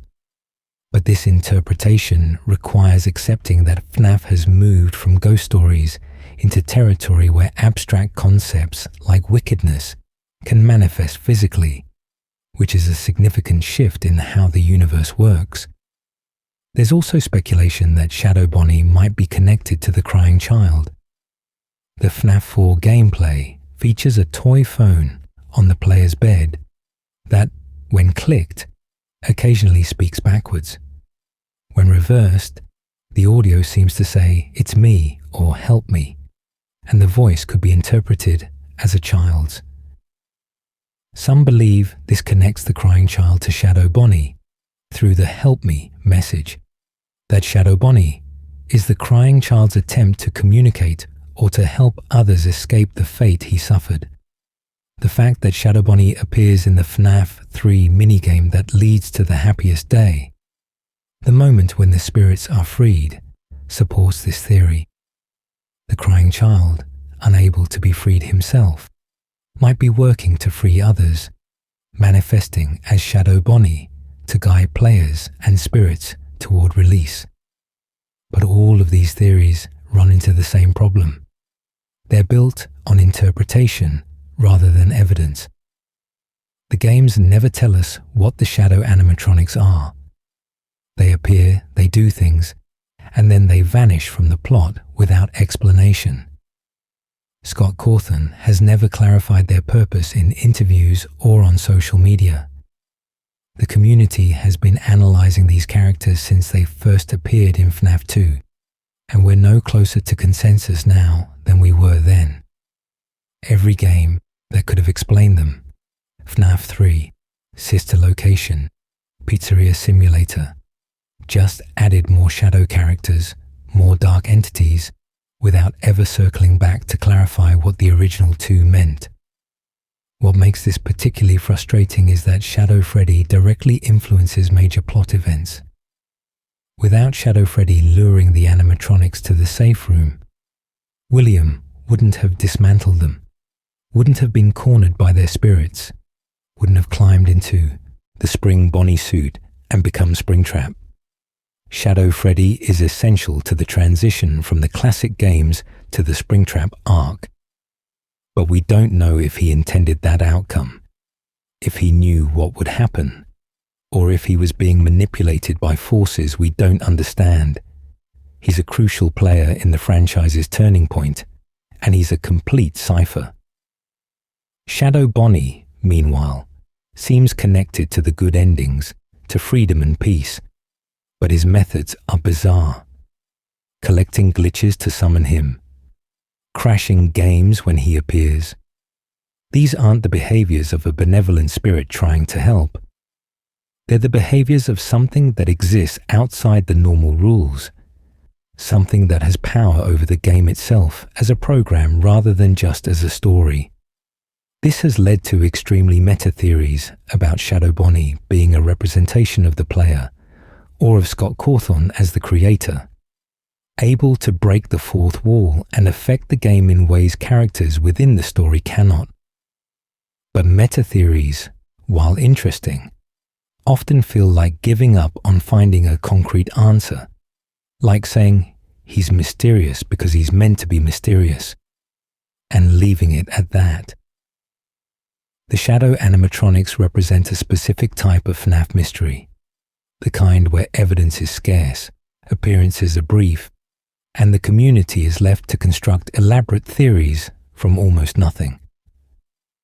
Unlike questions about Golden Freddy's possession or the Bite of 87, where we have names, dates, and events to work with, the shadows give us almost nothing. They're dark figures that appear and disappear, that seem important but won't explain themselves, that influence the plot without giving us their motivations. They're ghosts of ghosts, shadows of shadows, mysteries built on mysteries, and after nearly a decade of speculation, they remain as unexplained as the day they first appeared in the cameras of Five Nights at Freddy's 2, dark and silent and utterly inscrutable. Glamrock Freddy's identity when Five Nights at Freddy's Security Breach released in 2021. It introduced us to Glamrock Freddy, and with him, one of the most confusing character mysteries in recent FNAF history. Unlike every other iteration of Freddy Fazbear we've encountered, Glamrock Freddy is helpful. He protects the player, Gregory, guides him through the Pizzaplex, expresses genuine care and concern, and actively works against the other animatronics who are trying to capture the child. This behavior is so out of character for a Freddy animatronic, which are typically either neutral performers or possessed spirits trying to kill night guards, that the community immediately began theorizing about what makes Glamrock Freddy different. Is he possessed? And if so, by whom? The most popular theory is that Glamrock Freddy is possessed by Michael Afton, William Afton's eldest son, the brother who caused the crying child's death and spent the rest of his life trying to atone for his sins. This theory has several pieces of supporting evidence. Glamrock Freddy's personality, protective, guilt-ridden, willing to sacrifice himself, matches what we know of Michael's character from Sister Location and Pizzeria Simulator. When Glamrock Freddy says things like, "I am not me," or expresses confusion about his own identity, theorists interpret this as Michael's soul recognizing that he's inhabiting an animatronic body, something he's experienced before when Ennard scooped him and used his body as a disguise. The theory gains strength from Gregory's appearance. Many players have noted that Gregory looks remarkably similar to the crying child from FNAF 4. Same hair color, similar clothing, comparable build.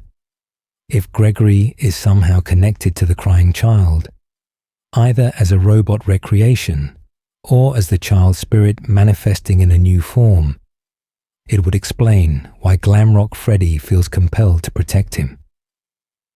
Michael spent his whole life seeking redemption for killing his brother. Finding that brother, or a version of him, trapped and in danger in the Pizzaplex, would trigger every protective instinct Michael has. He couldn't save his brother in 1983, but he can save him now, even if he's an animatronic. And Gregory is something far stranger than a normal child. There's also the positioning of Security Breach in the timeline. The game takes place after Pizzeria Simulator, after the fire that was supposed to free all the spirits and end the cycle of hauntings. Henry Emily's speech in that fire specifically addresses Michael, thanking him for his sacrifice and suggesting he'll finally find peace. But what if Michael didn't find peace? What if his spirit persisted, either because his guilt was too strong or because his remnant-infused body from sister location couldn't be fully destroyed. He might have been pulled toward the new Freddy, the glam rock version built atop the ruins of the pizzeria simulator location, his soul finding a familiar home in the bare animatronic he's encountered so many times throughout his life. But this theory has problems. If Glamrock Freddy is Michael, why doesn't he remember anything clearly? Why does he need Gregory's help to piece together what's happening?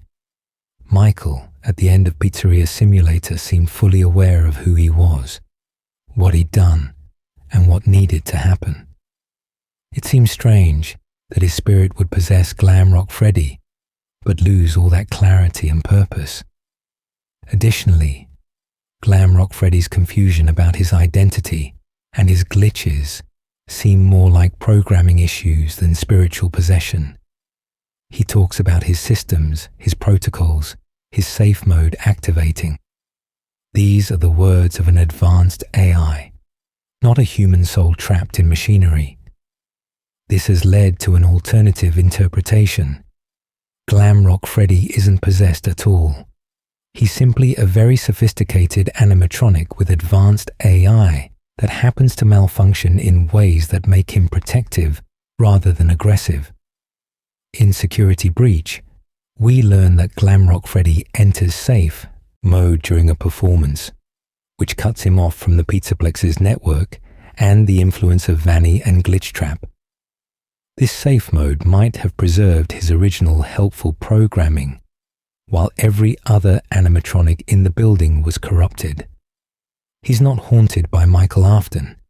He's just a robot that retained his child-friendly protocols while everyone else was turned into hunters. But that explanation feels hollow to many fans. FNAF has always been about possession, about souls in machinery, about the supernatural bleeding into the technological. Having a major character, especially a Freddy variant, be purely mechanical seems to break the pattern the series established. Every significant animatronic we've encountered has had some spiritual component, some connection to the dead. Why would Glamrock Freddy be different? Unless his lack of possession is the point, unless he represents what animatronics are supposed to be, friendly helpers for children, and his contrast with the possessed and corrupted robots around him highlights how far the Pizzaplex has fallen from that ideal. There's also the possibility that Glamrock Freddy is possessed, just not by Michael. Some theories suggest he might be possessed by Charlotte Emily, the puppet, who has always been a protective spirit. Charlotte's entire existence in the FNAF series has been about protecting children, about trying to prevent what happened to her from happening to others. If her spirit survived the Pizzeria Simulator fire and found its way into Glamrock Freddy, it would explain his protective nature, his willingness to help Gregory even at great personal risk, and his confusion about his identity since Charlotte has never possessed a Freddy animatronic before. But there's even less evidence for this than for the Michael theory. It's mostly based on behavioral similarities and the assumption that someone must be in there. Another theory worth considering is that Glamrock Freddy is possessed by the crying child himself, that Gregory and Glamrock Freddy are two parts of the same soul separated somehow. This would create a strange loop where the crying child as Gregory is being protected by himself as Glamrock Freddy, a kind of self-preservation instinct manifested through split possession. It would explain why Glamrock Freddy is so specifically protective of Gregory, why he feels such a strong connection to this particular child, when logically he should treat all children equally. But this theory requires accepting that souls can be split and placed in multiple vessels, which is a mechanic we've only seen with Glitchtrap and Digital Realms, not with traditional possession. The biggest mystery might be why Glamrock Freddy even exists in the Pizzaplex at all. Every other Glamrock animatronic, Chica, Roxy, Monty, seems to be infected or influenced by Glitchtrap or Vanny. They hunt Gregory. They try to capture him. They're clearly not operating on their original programming. But Glamrock, Freddy resisted this corruption, entered safe mode at exactly the right moment to protect himself, and became the one ally in a building full of enemies. Was this luck? Did safe mode accidentally save him? Or was there something about Glamrock Freddy specifically, some existing protection or presence, that made him immune to the corruption affecting everyone else? The files and Easter eggs in Security Breach hint at deeper connections we don't fully understand. There are references to 80s in the code, possibly connecting to the 1980s era of FNAF's timeline. There are images and messages that suggest the Pizzaplex was built over significant locations, including the Pizzeria Simulator fire site. If that's true, if Glamrock Freddy was built literally atop the place where Michael Afton died, where the spirits were freed, where the cycle was supposed to end, the connection might be geographic and supernatural rather than intentional. Remnant, spirits, agony, all the supernatural elements of FNAF might have seeped up from the buried pizzeria into the new animatronics, and Glamrock Freddy might have absorbed whatever was left of Michael's presence. But all of this is speculation. Security Breaches DLC, Ruin, added more lore but didn't clarify Glamrock Freddy's identity. We see his head still active, still helping even in his destroyed state, but we don't get explanations about who or what he is. The game treats him as an ally, a helper, a good guy in a franchise that's mostly about good guys becoming bad through possession. And that's where the mystery sits, unresolved. Is Glamrock Freddy the first truly benevolent animatronic in FNAF? A robot who chooses to help because it's right? Or is he possessed by Michael, Charlotte, the crying child, or someone else entirely? A spirit finding one last chance to protect a child in a pizzaplex built on graves?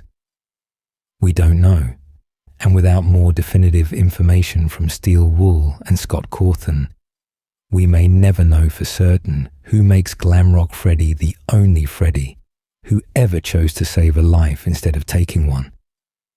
The crying child's true identity and fate. Of all the unsolved mysteries in Five Nights at Freddy's, few have generated as much speculation and debate as the identity and ultimate fate of the crying child.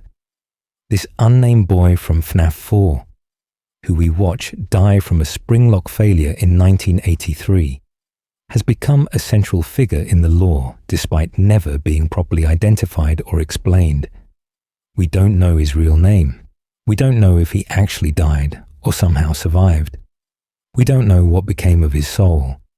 And we don't even know for certain whose son he was, though the community generally accepts he's William Afton's youngest child. The crying child is a ghost in the most literal sense, a boy who might be dead, or might be something else, whose presence haunts the franchise even though we can't pin down the most basic facts about him. Let's start with the name issue. The crying child has no official name given in the games. Players have called him various things over the years: the bite victim, BV, the younger brother. But these are descriptions, not names. For years, the most popular fan name was Chris Afton, which somehow became widespread in the community despite having no basis in any game or book.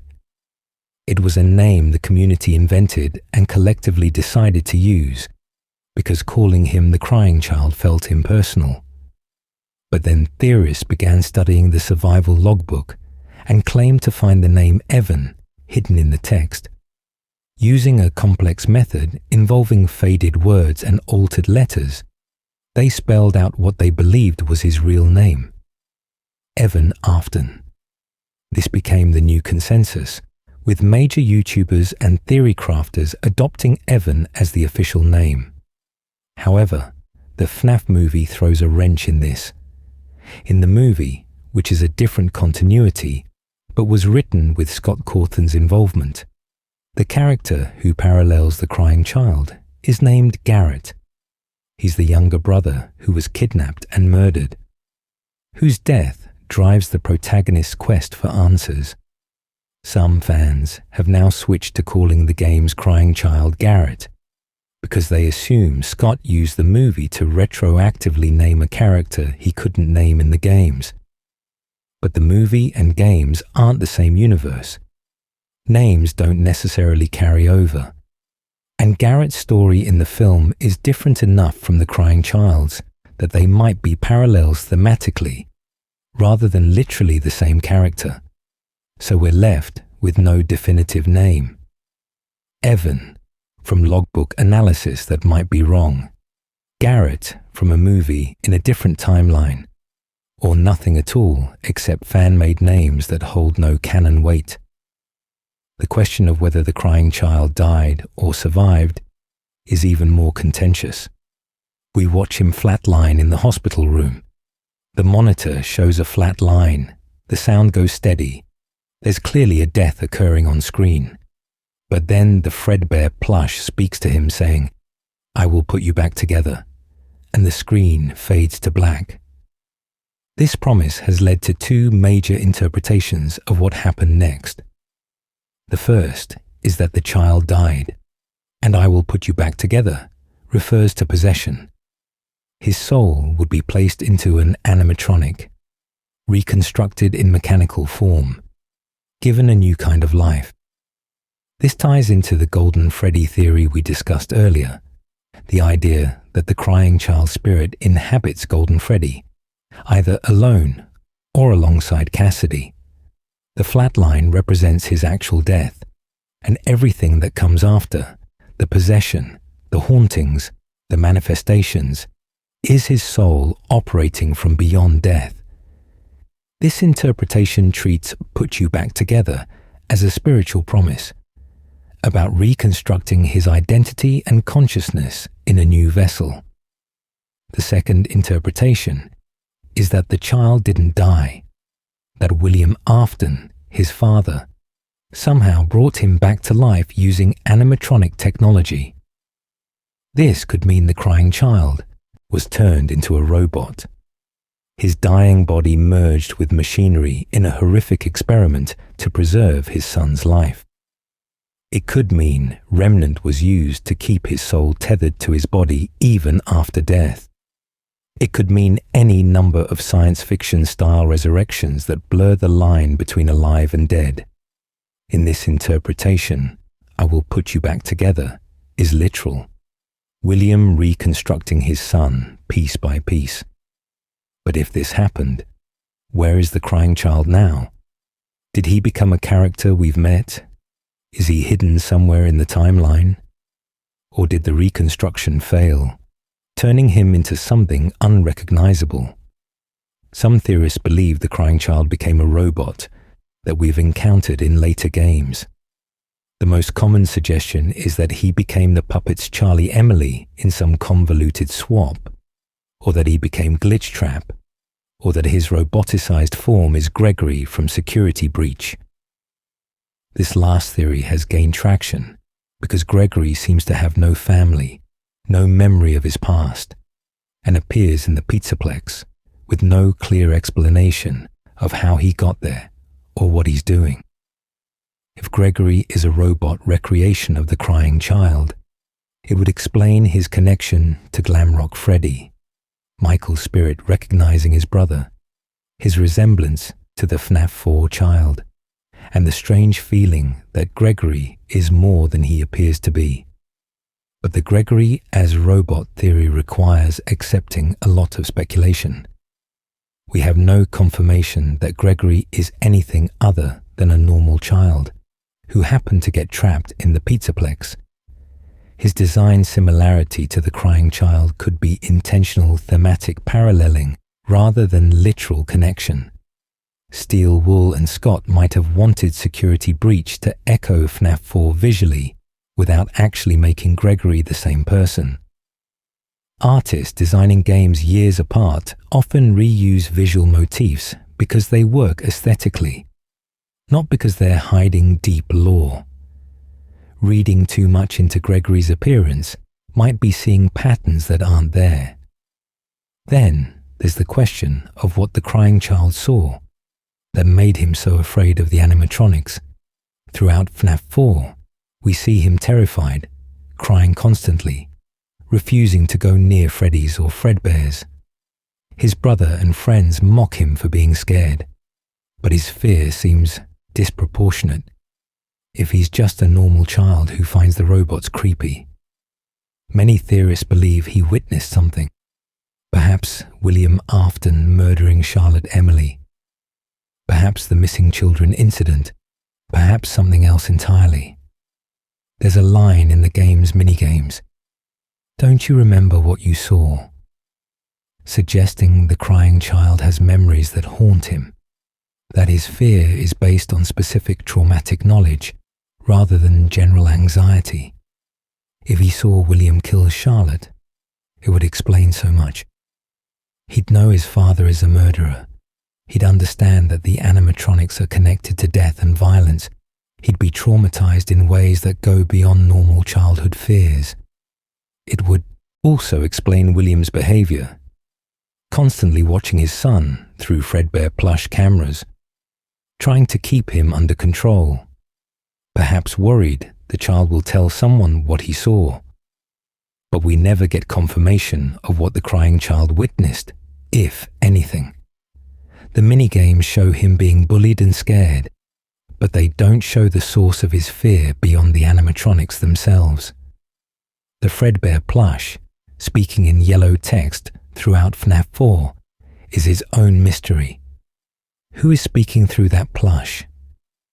The most common theories are that it's William Afton, monitoring and manipulating his son, or that it's some supernatural entity, perhaps the spirit that will later become Golden Freddy or Shadow Freddy, speaking from beyond time and death.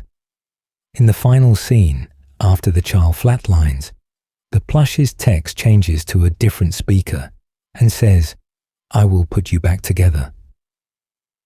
This change suggests the Fredbear plush was one person, but the final promise comes from someone else. Who? Henry Emily trying to help William's son? Charlotte's spirit reaching out? Or is this Scott Cawthon himself, the creator, speaking to the character, promising that eventually the story will explain what happened to this child?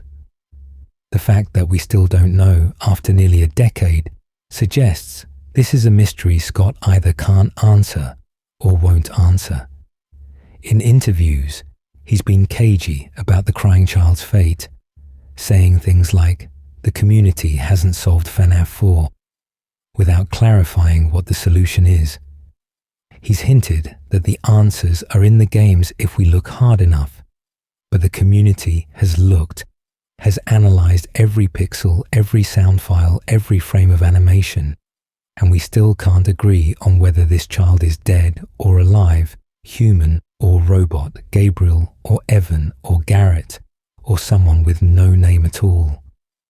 What we can say with certainty is that the crying child matters. He's in the game that was supposed to be the final chapter of the original story arc. His death, or non-death, occurred at a pivotal moment in the timeline. His relationships with his father William, his brother Michael, his possible possession of Golden Freddy connect him to nearly every major character and event in the franchise. Solving who he is, what happened to him, and what he became would unlock huge portions of the lore. But that lock hasn't turned yet. The crying child remains crying somewhere in the darkness of unsolved mysteries, a boy without a name, without a confirmed fate, without answers to the most basic questions about his existence. And perhaps that's fitting for a child whose entire character is defined by fear and tears. He's become the embodiment of the frustration and sorrow that comes with trying to understand a story that refuses to fully reveal itself, a crying child, in the metaphorical sense for the entire FNAF community, still waiting to be put back together, still waiting for someone to tell us his name and what became of him after that flat line in 1983. Timeline, contradictions and paradoxes. One of the most fundamental problems with solving Five Nights at Freddy's lore is that the timeline doesn't consistently work. Events that should happen in a certain order sometimes appear to contradict themselves. Dates that should be clear become muddied by conflicting evidence. Characters who should be dead appear in places they shouldn't be able to reach. The more games Scott Cawthon releases, the more the timeline seems to fracture rather than solidify, creating a situation where even the most basic chronology of events becomes a subject of intense debate. When you can't agree on when things happened, you can't build a coherent understanding of cause and effect, and when you can't establish cause and effect, solving character motivations and plot developments becomes nearly impossible. Let's start with one of the most debated timeline issues, the placement of Five Nights at Freddy's 4. The game shows us the bite of 83, which clearly happens in 1983. The minigames have a television showing Fredbear and Friends, a show with a copyright date of 1983 visible on screen. This seems straightforward. But the gameplay sections, where you're in the bedroom defending against nightmare animatronics, don't have a confirmed date. Are these taking place in 1983, alongside the minigames? Are they happening years later? Are they even real? Or are they nightmares, experiments, or representations of something that can't be pinned to a specific time? The bedroom in the gameplay looks identical to the crying child's bedroom in the minigames, suggesting it's the same location. But the doors, the closet, the flashlight mechanics don't match how a child in 1983 would realistically defend against animatronics. Some theorists believe the gameplay is Michael Afton as a teenager or adult, having nightmares about his guilt over killing his brother, which would place it years after 1983. Others think it's literal, that the crying child is experiencing these attacks, making it concurrent with the minigames. Still others believe it's part of William Afton's fear experiments from Sister Location, making it potentially as late as the 1990s or even later. Without a confirmed date for the gameplay, we can't place FNAF 4 on the timeline with certainty, which affects how we understand its relationship to every other game. Sister Location has similar problems. The game features advanced technology, facial recognition, controlled shocks, sophisticated animatronic design that seems far ahead of the 1980s or 1990s technology shown in other games. This has led many to place Sister Location much later in the timeline, possibly even after FNAF 1, despite the events depicted seemingly being crucial backstory for how Remnant works and how the Afton family fell apart. But if Sister Location happens late, how does it connect to William's early murders? If it happens early, how do you explain the technological anachronisms? Scott has mentioned that the games aren't in chronological order, but he's never provided a definitive timeline that solves these contradictions.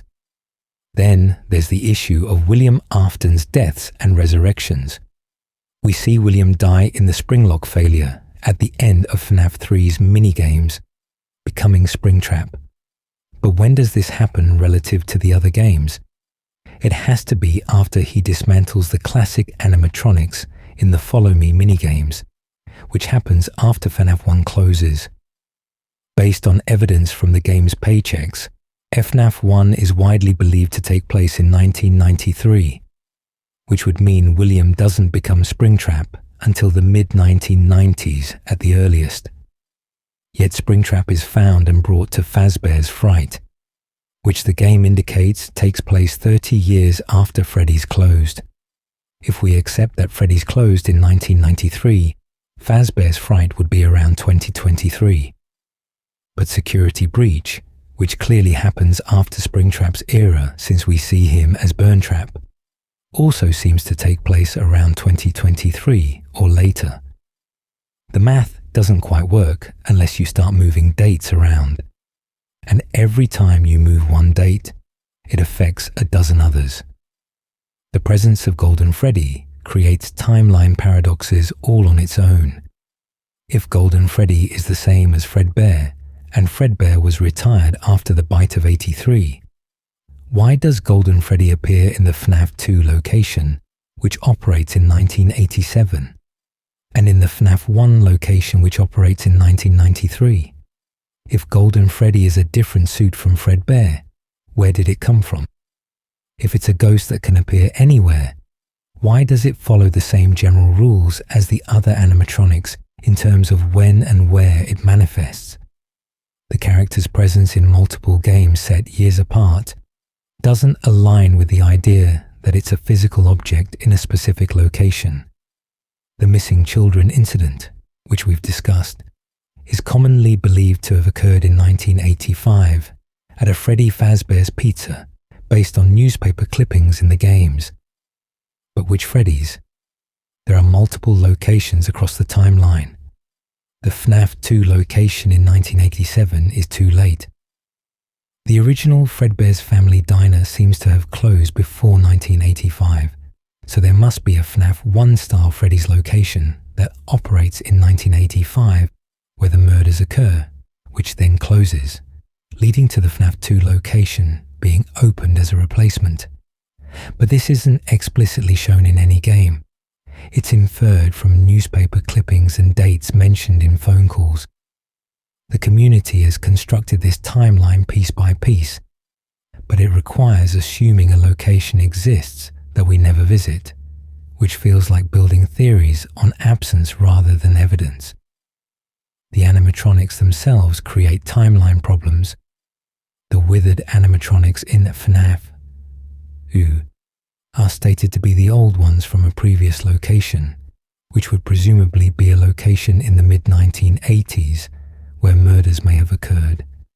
But they're already withered and damaged in 1987, and they're theorized by many to have been repaired and become the FNAF 1 animatronics by 1993, though this connection isn't explicitly confirmed in the games.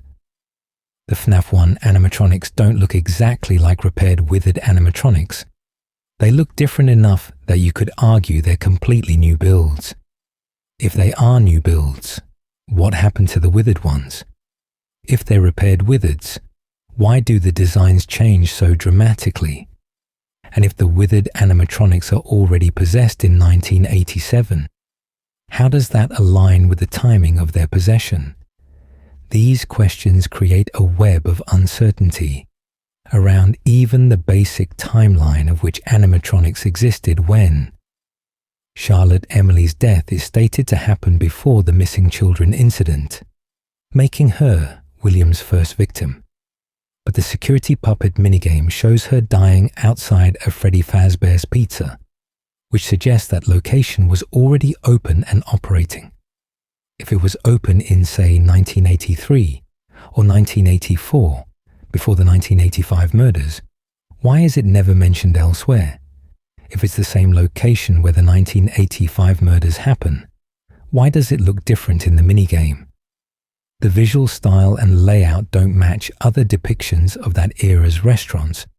Small details, but in a franchise where every detail supposedly matters, these inconsistencies suggest either artistic license that shouldn't be read as law, or timeline confusion that Scott himself might not have fully mapped out. Then you have the book series creating parallel timelines.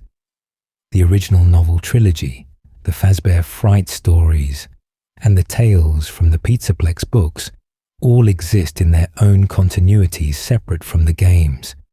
But Scott has said they fill in blanks about how things work. But if they're separate continuities, How do you know which blanks they fill and which details are unique to their timelines?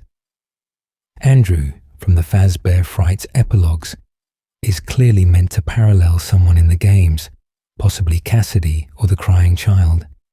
But he has a completely different story, a different death, a different relationship to William Afton.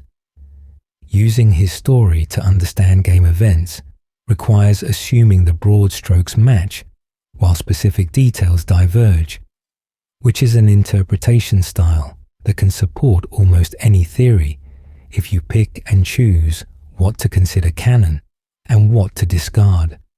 Security Breach compounds these timeline issues by being set in a modern era with smartphones and advanced technology, clearly 2020s in its aesthetic and design, but also being built on top of the pizzeria simulator location from what appears to be 2023. If the mega pizzaplex was constructed over the burned pizzeria, and the pizzeria burned around 2023, the pizzaplex would have been built incredibly quickly, within a few years at most. Major construction projects, especially elaborate themed entertainment complexes, take years of planning and construction. The timeline feels compressed, events happening faster than they realistically would, which might just be game convenience rather than law. But in FNAF, where dates on paychecks have been used to establish years, this kind of detail creates confusion. The more you examine the timeline, the more you realize that certain events simply cannot coexist logically without retcons or explanations we haven't been given.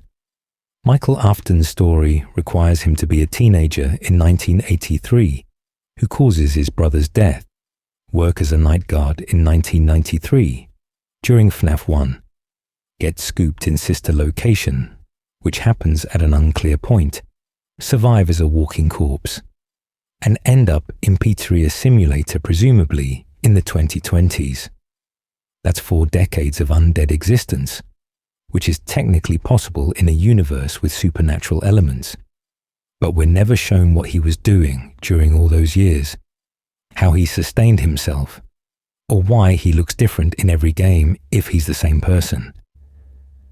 William Afton's timeline is even worse.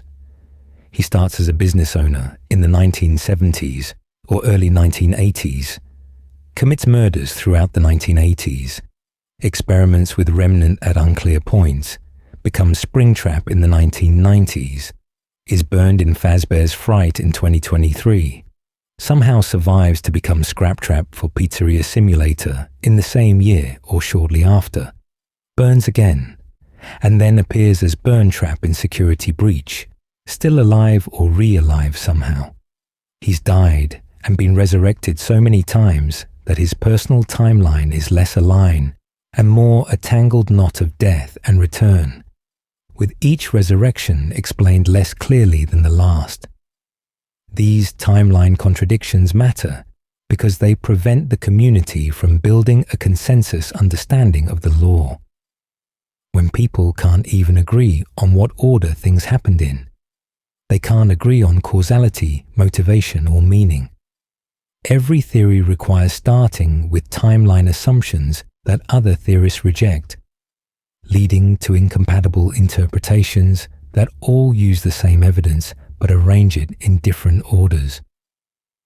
Scott's statement that we haven't fully solved the law might not mean we're missing clues.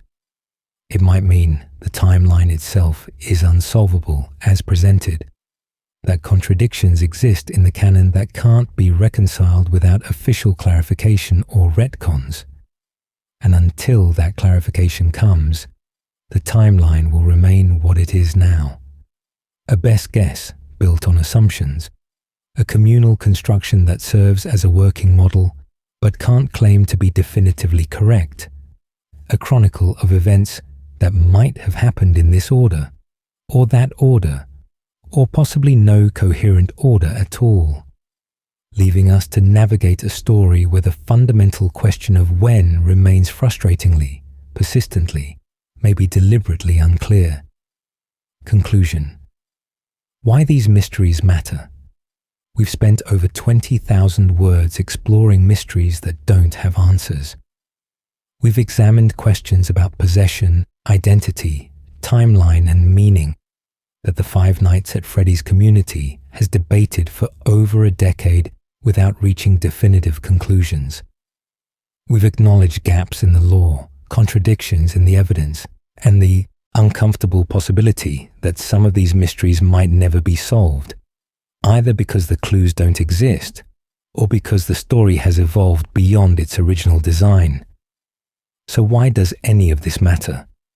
Why do millions of fans continue dissecting every frame of every game, constructing elaborate theories, and passionately defending interpretations of law that might not even be solvable?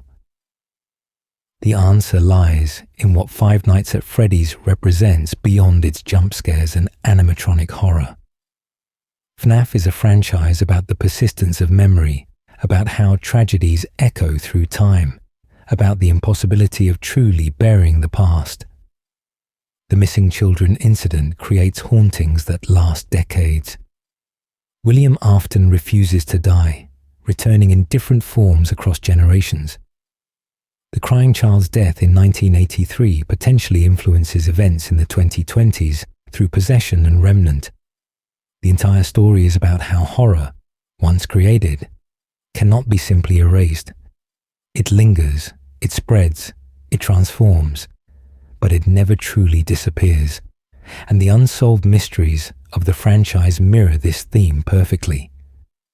We can't solve who's in Golden Freddy with absolute certainty, because maybe the point is that trauma fractures identity, that death and possession blur the boundaries of self, until asking "who is this?" becomes the wrong question. We can't pin down the exact timeline because maybe trauma doesn't follow chronological order. Memories of horror mixing past and present until cause and effect become circular rather than linear. We can't definitively explain the Midnight Motorist minigame because maybe some moments in the family history remain obscure even to those who lived through them. Fragments of a night when something terrible happened, but the details have been lost to time and trauma and the deliberate forgetting that families do to survive. Scott Cawthon has created something unique in gaming, a horror franchise where the horror isn't just what jumps at you from the darkness, but the vast, unknowable space between what you see and what actually happened. The gaps in the law aren't bugs, they're features. They're where your imagination goes to fill in details more terrifying than any cutscene could show. When the crying child flatlines and we don't know what happened next, we imagine every horrible possibility. When Shadow Freddy appears without explanation, we construct theories about employees crushed in springlock suits, about dark remnant, about manifestations of evil, each theory more disturbing than the last. The ambiguity multiplies the horror, makes it personal, lets each player construct their own nightmare from the fragments Scott provides. But it's not just about horror, it's about community. The FNAF community has spent a decade working together to solve these mysteries, collaborating across forums, Reddit threads, YouTube videos, and Discord servers. MatPat's game theory videos on FNAF have tens of millions of views each, not because he definitively solves the law, but because watching someone work through the evidence, construct an argument, and present a theory is satisfying even when you disagree with the conclusion. The community has developed its own language, its own shared knowledge base, its own culture around these mysteries. Saying, "I believe in Golden Duo," immediately identifies you as part of a specific school of thought within FNAF theorizing, connects you to others who've analyzed the same evidence and reached the same conclusions. The unsolved mysteries create ongoing engagement. If Scott had explained everything clearly in 2014, if there were no debates about possession or timelines or identities, FNAF would have been solved and mostly forgotten by now. The ambiguity keeps people coming back, checking each new game for clues that might finally answer old questions, re-examining old games with new context from recent releases. The mysteries are the engine that drives the franchise's longevity, the reason people still care about lore from a game released over a decade ago. Every time Scott or Steel Wool releases a new game, book, or DLC, the community asks, does this solve Midnight Motorist? Does this explain the box? Does this tell us who's in Golden Freddy? And usually the answer is no, but the asking, the hoping, the analyzing keeps the franchise alive in a way pure gameplay never could.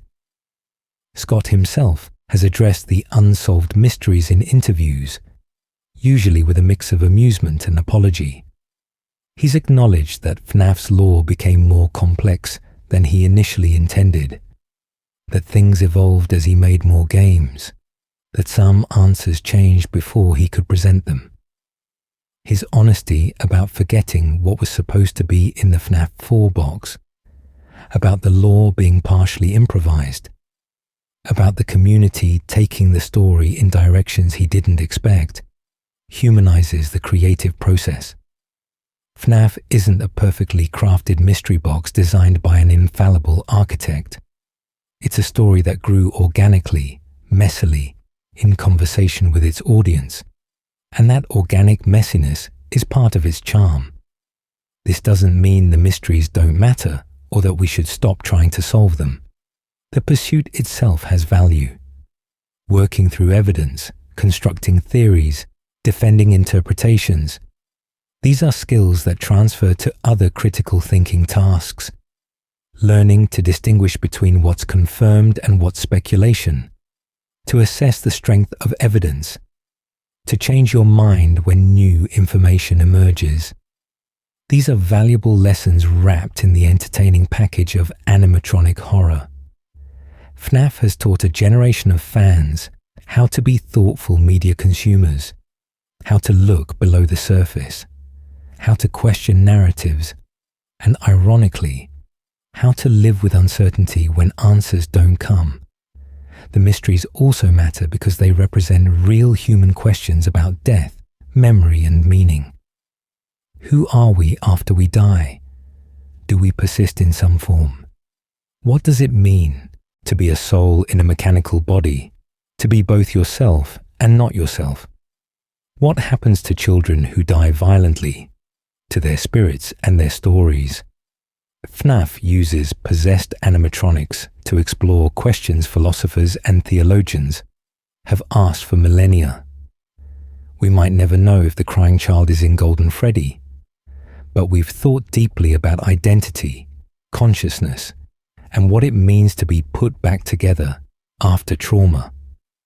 We might never solve who Orange Guy is in Midnight Motorist, but we've contemplated abuse, family dysfunction, and the secrets families keep in the dark. Freddy Fazbear, the character we've used as our anchor throughout this exploration, embodies all of this. He's a simple bear animatronic with a microphone, but he's also Gabriel, a murdered child seeking rest. He's also Golden Freddy, possibly two souls in one vessel. He's also Nightmare Freddy, a manifestation of fear. He's also Glamrock Freddy, potentially Michael Afton seeking redemption. He's all these iterations across all these games, each adding layers while never quite clarifying who the real Freddy is. And maybe that's the point. Maybe Freddy is meant to be all of these things simultaneously, a character whose identity shifts based on context, perspective, and which game you're playing. In a franchise about souls fragmenting across time and space, about remnant and possession and hauntings that span generations, maybe having a definitive answer for who Freddy is would actually be wrong. Maybe the ambiguity is the answer. So we return to our original question. What is Freddy Fazbear's lore that still doesn't have an answer? Everything and nothing. Everything because nearly every major aspect of his character, from Gabriel's possession to Golden Freddy's nature, to the crying child's fate, to Glamrock Freddy's identity, remains contested and unclear. Nothing because we have theories for all of it, working models that let us engage with the story even without confirmation, interpretations that might not be canon but are ours, belong to the community that built them through collective effort and shared imagination. As you drift toward rest, whether you came here for answers or for the comforting familiarity of mysteries revisited, remember that the unsolved questions of Five Nights at Freddy's aren't failures of storytelling. They're invitations to participate, to wonder, to theorize, to accept that some stories are meant to be experienced rather than solved. Freddy Fazbear and his golden variant and his nightmare forms and his Glamrock resurrection will continue to guard these mysteries, silent sentinels over questions that may never have answers, waiting in the dark for the next theorist to take their shot at unlocking what decades of collective effort hasn't managed to solve. And that waiting, that possibility, that eternal maybe, is as much a part of FNAF as any jump scare or creepy animatronic could ever be. If you enjoyed this deep exploration of Freddy's unsolved mysteries, I'd appreciate a like and subscribe. Let me know in the comments which mystery you think will never be solved, which one you're most confident about, and whether you believe answers even exist for all of these, or if some are meant to remain forever in that twilight space between known and unknown. Until next time, stay curious, stay skeptical, and remember that sometimes the best stories are the ones we never quite finish understanding.